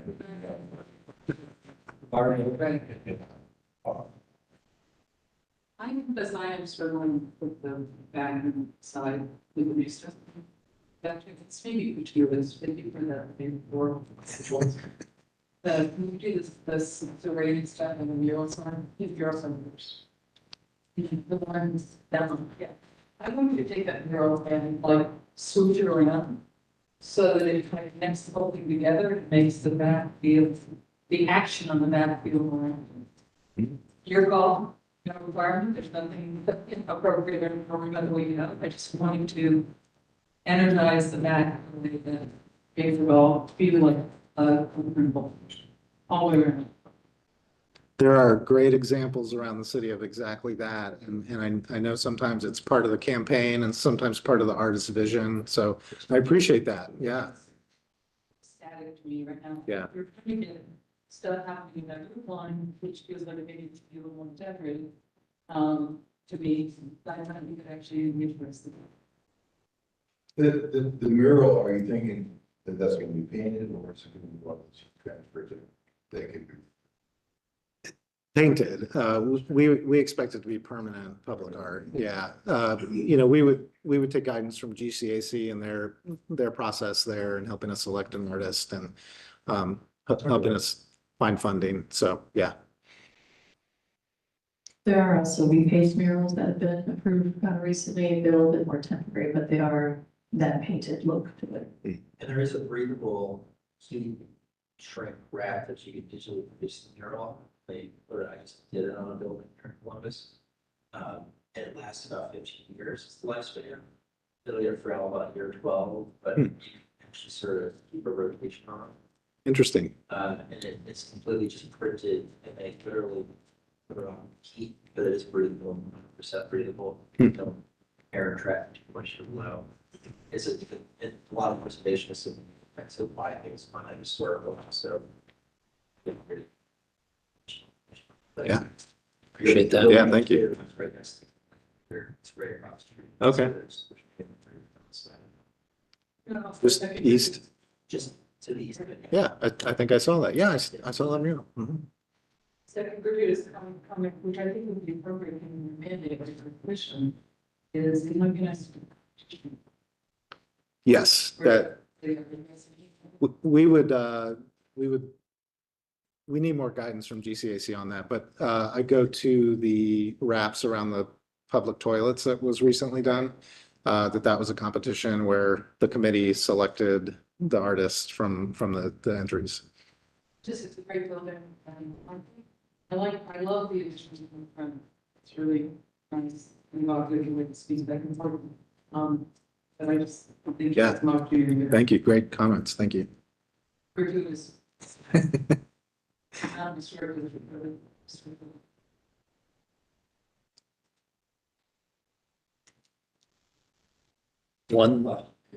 One comment on that, if you could go back just that.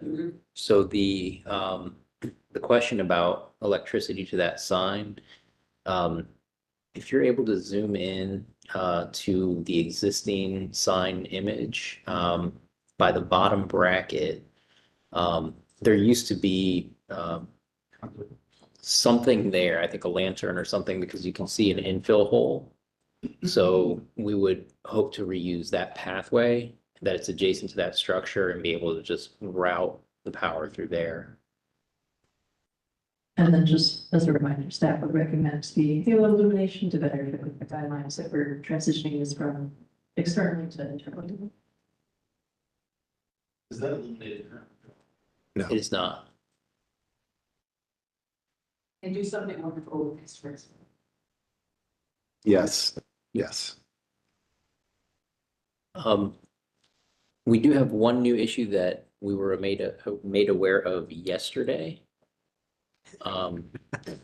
So the front steps and one of the portions of the buttress of the tower that's at the north end, and I think there might be a site view. Well, okay, so in the left-hand side of the west elevation view over there, the corner of the building, so on all the way on the left corner, the corner of the building is technically within the right of way, and now that we've submitted for site compliance, we're being asked to take it out of the right of way. And I'm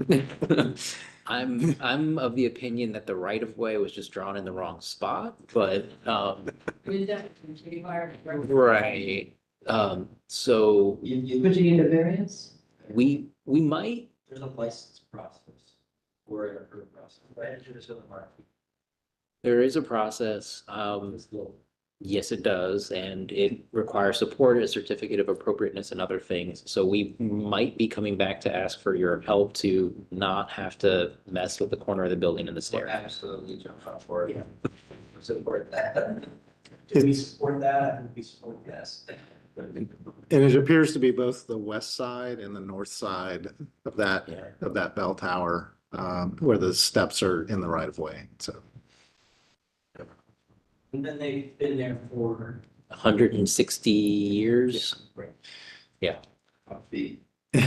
So does that require like a recorded piece in there or something, or? No, we'll have to provide a legal description. I think which division plan to go through. Public service. It is public service and we have city council. Is there enough space that the Oh, the par outside. I believe so, yeah. It's an existing condition anyway. Right. The comment was, since we're doing a renovation, we need to remedy the encroachment. So, They're not. Feature, right. we'd like to encourage, We're supportive. Okay, thank you.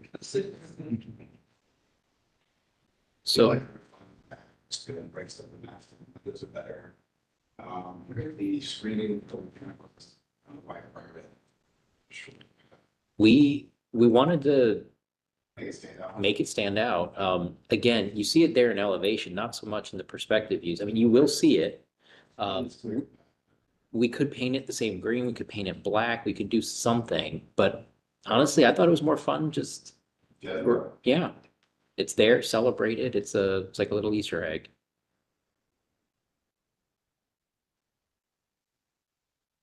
I want to touch on the wall packs, or at least for the primary facade.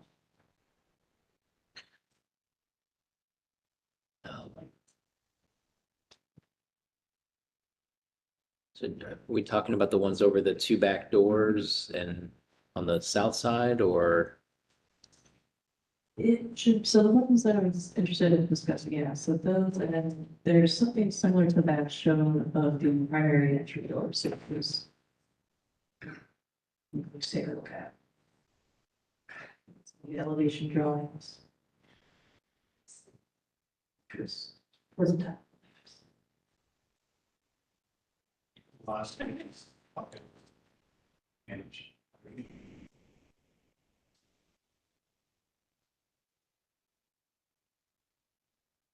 I like the way the addition is respectful of the being building.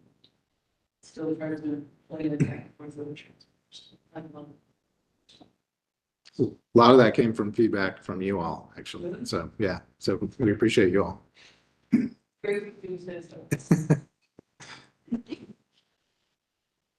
Okay, so those, okay. I like the way you should be respectful of the existing building, but capitalize by talking about.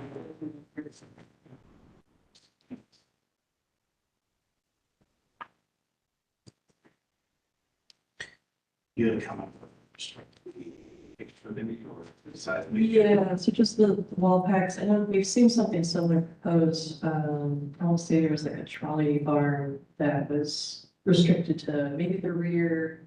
And then this looks very similar that proposed for some of the front elevations as well, so rear elevations. So this is really just mostly geared towards the ones that are over the arch doors. Right, so that's the concern, just those primary elevations. We've seen wall packs or some kind of similar fixtures proposed for other properties, and typically the feedback is maybe don't put those on that particular type of fixture on the front, or have something a little bit more compatible, at least for the more primary elevations. Correct, correct, you're doing those to meet egress, like. Right. The problem I worry about is if they get anything more detailed than what they proposed, it's going to be with those devices. Right. And almost, I think the blissfulness of just being sort of a wall pack that's being proposed is that it's the most simplest little edge thing. Can you get it in the color that's towards the building? Right. The only other thing I can envision is some little one that's maybe down low and casts just light across the steps. You know, that are about 12 inches very steps. Yeah,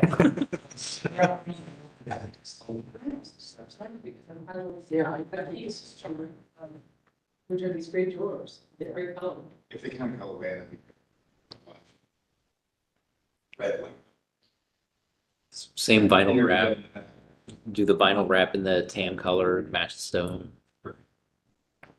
I'm not finding that, that's the. Thank you. Any other comments from staff?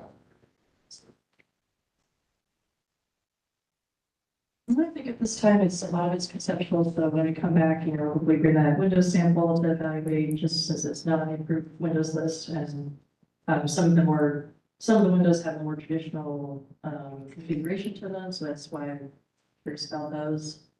I will ask now because I gave one the afterthought completely, but page 123 looks to be the first essence of the landscape plan, I think. Do we have any, I mean, it's like a lot of the same, just row of shrub across the whole bottom. Is that all it is? Just like small shrub? Yeah. Is that the best sort of.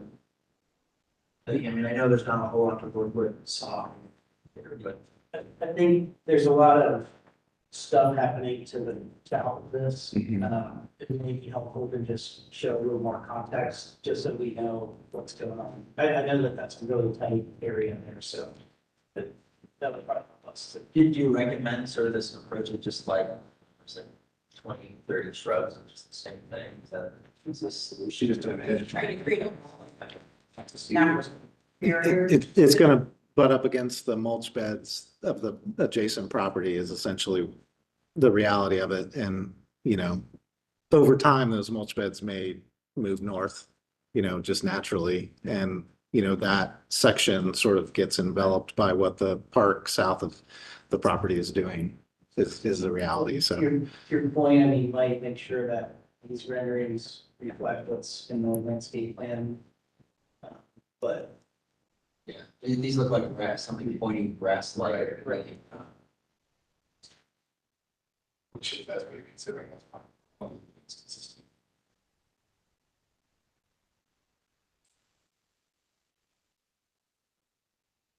Any other feedback regarding this? We are going to be coming back soon for the requesting action. Is there? I heard the windows. I would love to be back next month.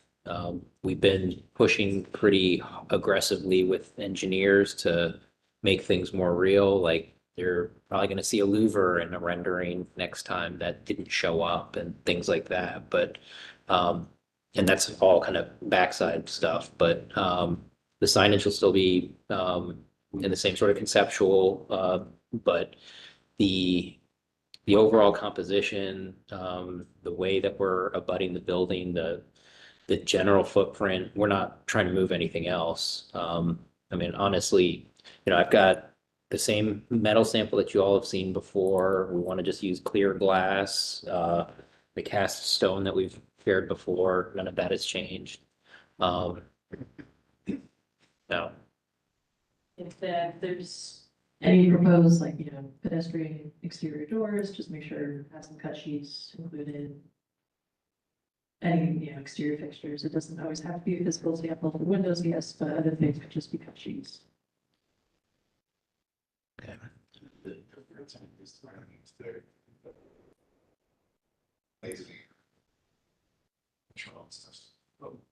Okay.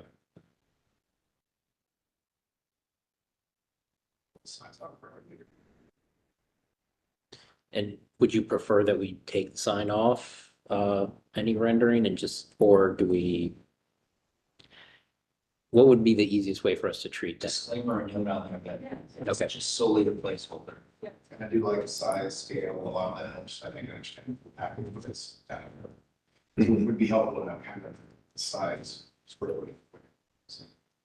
And maybe if you want to take down the consideration. Do comparisons.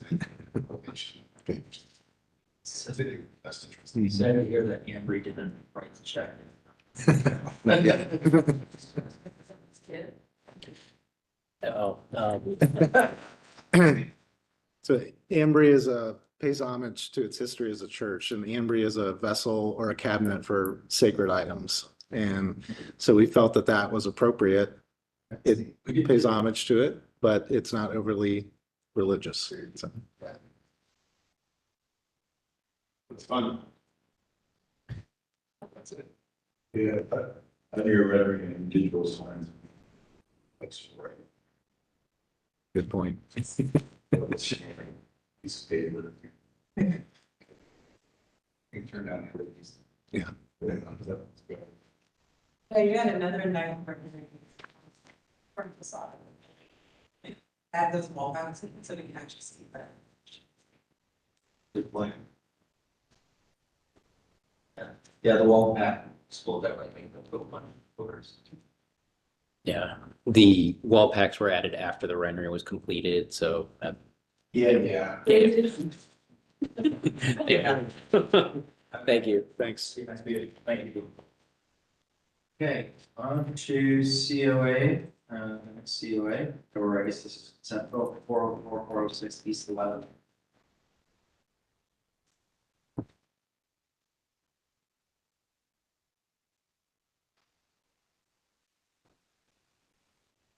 Are you waiting for your client?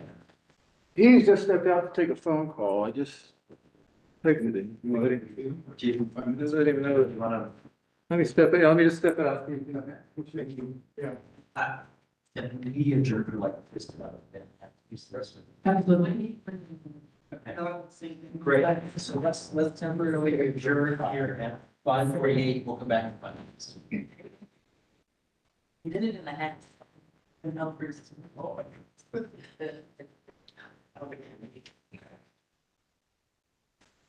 It's good to know. We're just.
Right.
Backward.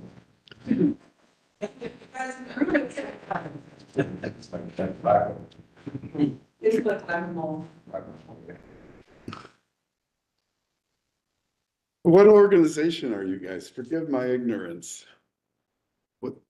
So this is the Historic Resources Commission, so it Okay. is, a commission that reviews any locally listed historic properties throughout the city of Columbus, so it's a branch of the city of Columbus in a way. And they fall under the planning division for the city of Columbus. Okay. I've dealt a lot with the Victorian Village Commission and the Italian Village. So it's just like that. HRC tends to be more of a catch-all, so it reviews all kinds of different districts throughout, and also individually listed properties as well. Okay. It's their own separate condition. We have really all of. So, okay, so you guys look at everything that's outside the historic neighborhoods. All the historic neighborhoods. Yeah. We got like 14 or 15 historic districts. Right, I guess districts that are, And also individually listed properties all fall under HRC. okay. It's good to know who we're talking to. Okay, I'm ready to start this again. And we are reconvening here at 5:45 p.m. And we're back, and we are now on to our next COA here, which is Adam Dockery.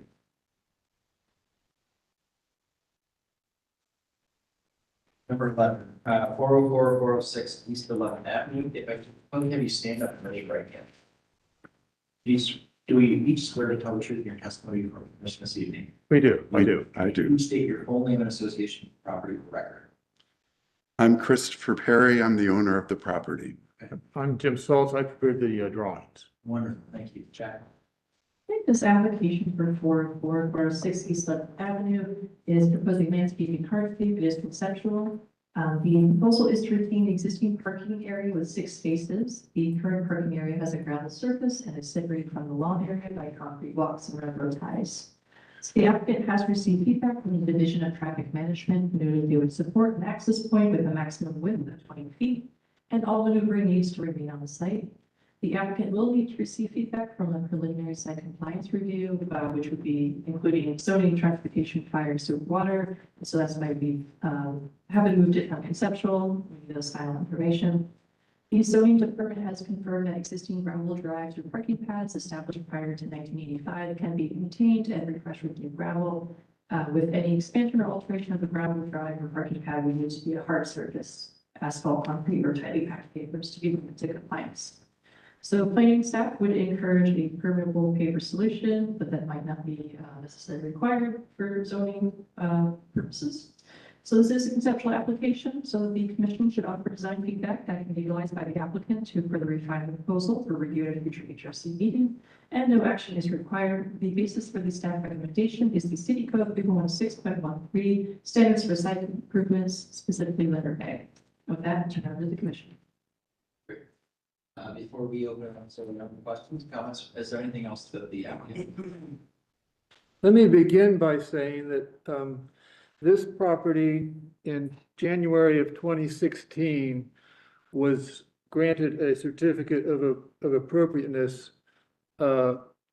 We had proposed both the parking that that's been completed here. And we also were proposing a retaining wall across the front of the property where there's a steep slope. Both items were approved, both the retaining wall and the parking. And I have a letter signed by Randy Black from January 21st, 2016. So I'm a little confused why we're back here again. I know zoning codes have changed over the last 8 years. But what we did was we completed the work on the parking area that was approved at that time. But we made a decision not to go forward with the retaining wall, so that was not built. Why did you change your mind? On the retaining wall, I think it was just a matter of spending the money at that time. Yeah, and they were, working on the improvements to 11th Avenue at that time, with the new sidewalks and all of that work. Yeah. And unfortunately, time ran out on them. Well, that's, yeah, that, It's no longer in effect. Things have changed, but so has, Yeah. so have commissions and the way we. Right. Right. To retaining walls are sort of with time. Well, and we're not seeking to do a retaining wall. I'm just stating that, we completed the work on the parking lot within the 1 year, before the expiration of that COA granted in 2016. And so we find ourselves back here now. We've made no changes to this parking area in the last 8 years. And This is requiring some sort of zoning update or any approval from the zoning department, and then also need a COA. So if that's what's triggering the review, then it's also going to need to come back to the HRC. okay. So what new work are you actually requesting here? We haven't done anything in 8 years. That's my point. You're not applying. And we're not proposing to do anything else. Yeah. It's an existing parking lot that has been this way for 8 years. So is it? Were you cited? Yes, we were cited to get zoning clearance. For the system, so what you need is a zoning recommendations that. Right, my understanding is we need a COA to take to zoning, or they won't review it. But you had one in 2016. Yes. Right. Right. And As long as it.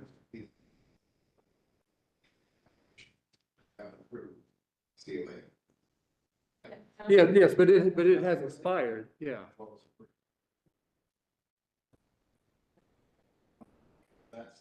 There's nothing to do with zoning on. It's all about parking. This is just about parking. Right. Yeah. And you guys have, it says it was. I've got the letter, yeah, that was signed by Randy Black here. I know, I Right. know, I'm just saying. Yeah.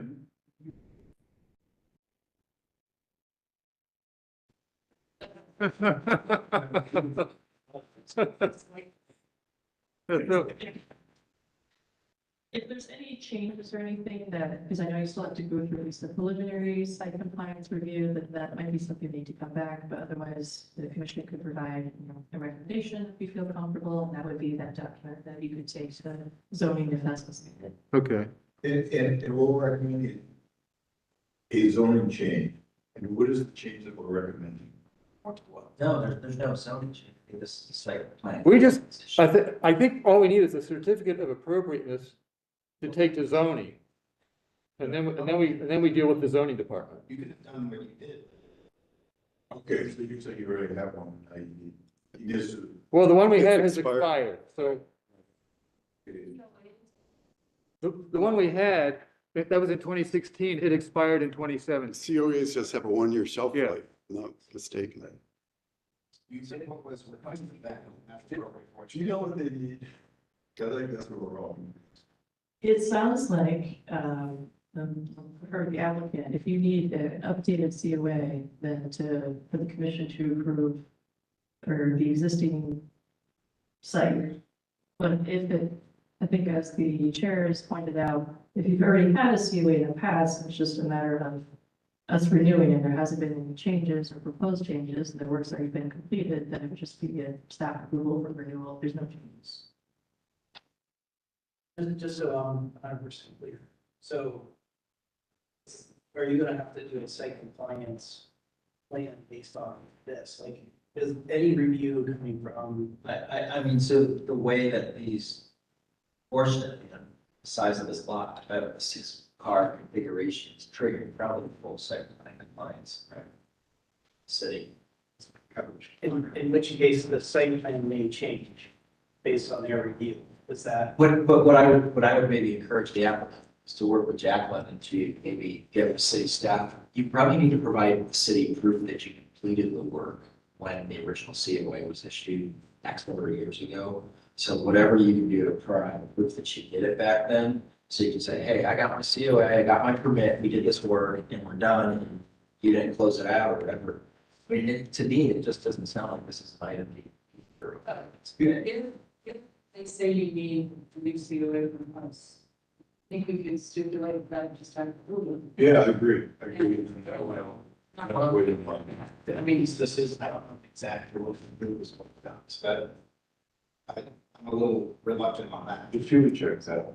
Well, basically, what we did was we expanded it so that we could meet the requirement for 6 parking spaces, for spaces for 6 vehicles, so we wouldn't have to file for a variance, you know, because we couldn't meet the requirement for 6 spaces. You expanded that 6 after you got your COA? That's what I'm saying. Part of the COA in 2016 was to create to create the minimum number of 6 spaces, which is required by the zoning. Now zoning, you know, they recently, you know, changed the zoning just here, in August, and so there's a whole new, you know. Yeah, but I'm just saying, I don't know if that's part of the reason we're going through this again is because. I mean, we can't, we're not here to rule on zoning matters. Right. You know, my question comes down to is, what did you do differently from your 2016 COA? What that was. We didn't, we just, all we did was expand it to the south. We added more parking You area. increased the area. Yeah. That's the difference. It did not accommodate 6 spaces, so. How many spaces did it? So, Probably 4. There was like 4 spaces. We needed to add like a couple more. And so we did that work following the 2016. Unfortunately, what you may find is because of the number of spaces, you may have other things like stormwater and some other things that are coming into play. But that's outside of this question. Right. So, I don't feel comfortable that we lump anything into an old COA without seeing a drawing, what the old certificate was. Because it looked like commission approved 4 parking spaces, you installed 6, in my understanding. No. What we had on the board a minute ago is what they approved, which was 6. Oh, more than you Yeah. added more. Yeah, Chris, when Chris purchased the property, there was already a gravel parking area in place which accommodated 4 vehicles. Okay. And so we wanted to expand the parking area so we could add 2 more vehicles so that we met the minimum requirement for a 4-unit. This is a 4-family unit building. And we're required to have 1.5 spaces per unit. So we needed 6 units in order to comply with the off-street parking code. Otherwise, we would have had to seek a variance because we didn't meet that minimum number. So that's what we did. We got the certificate of appropriateness to add 2 more spaces. And that's the way it has been since 2016. We haven't done anything else to change it. Okay, because on this drawing that I'm looking at. And this is a drawing I just recently did. Okay, because I don't see the parking. Pardon me? No, we have to use some stacking. There's two vehicles that are stacked. Yeah. But this was not the drawing that was submitted in along. No, this is a drawing I just did for presentation now to you. Yeah. Do you have the drawing that was originally approved? That's the one that I'm going to look at and see if it's approved, see if it's the same. Oh, okay, here. Yeah. I see that, no, I see it.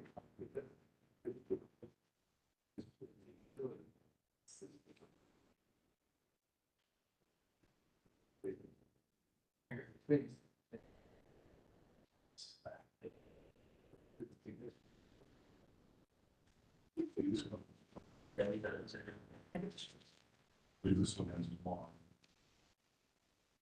True. So it's a bigger spot. So I think we need to see if you're. Here's these building wall. Here's these building wall. But this one's different.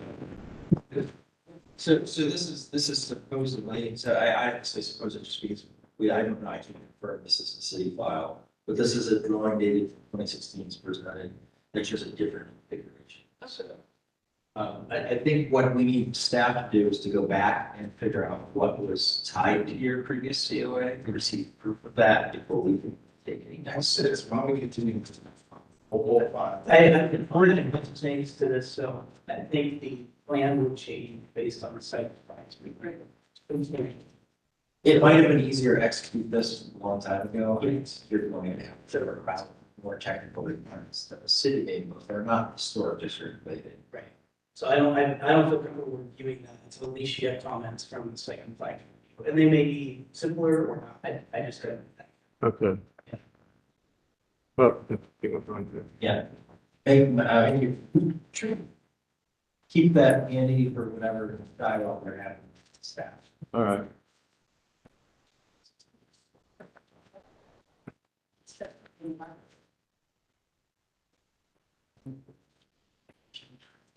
Could I give you guys a little history of the site? Because it's real, I don't, maybe, not now, okay, that's.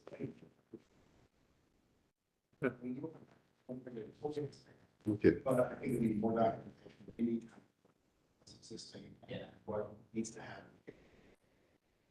okay. It's an administrative thing. The point, I have to say, one thing that is noticeably different though, by the way, is that what they did build was actually less intrusive than what was on their plan. So that being said. Well, and the issue of the 20-foot curb cut is interesting because there is no curb. And actually, Well, it's still considered. well, but we need more than 20 feet in order to maneuver the vehicles to exit in a forward motion. That would I be know. something you're gonna have to talk with them about, Yeah. whether them support that as a variance. Yeah. So you would come to us with a request to support your variances, we don't approve variances, but we Right. would support variances. If Yeah. we find them to be reasonable, we don't decide on variances. Yeah, no, yeah. can you Been there, offer, done that, yeah. can you offer an opinion on whether what we have presently would be acceptable to you guys, provided we get variances for it? I mean, it's like a gravel, that's about it. So again, I think your site plan is going to change a lot of stuff. Maybe you or not, I think. But I think you have to hear that. Yeah, sorry. Okay, I'm just trying to streamline the process as best as. We just need to see what that final requirements will be, because right now we're seeing a site plan that may not be the final site plan. Okay. Okay, thank you. Sure, thank you. Thank you for the feedback. Thank you.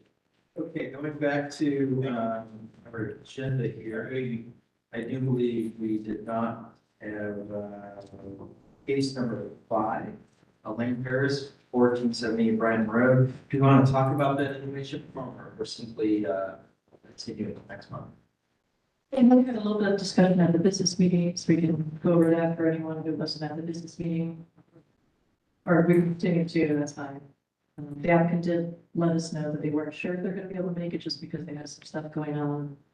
Family out of town. Did they make any changes to system or not? No changes since since it's been originally submitted. I'd rather just continue that. I didn't make any efforts to change anything. Application COA 2400464. I'd like to continue that to December. Does that mean? Having a motion and a second, any further discussion? Hearing none, all those in favor say aye. Just that motion. Hold on there. Are there any other items of new business this evening, Jacqueline? No items of new business or old business. Okay, now I'm on entertain a motion to adjourn. So. Second. Motion second, all in favor say aye. Aye. Opposed, abstention, motion passes. We are officially done here at 6:12.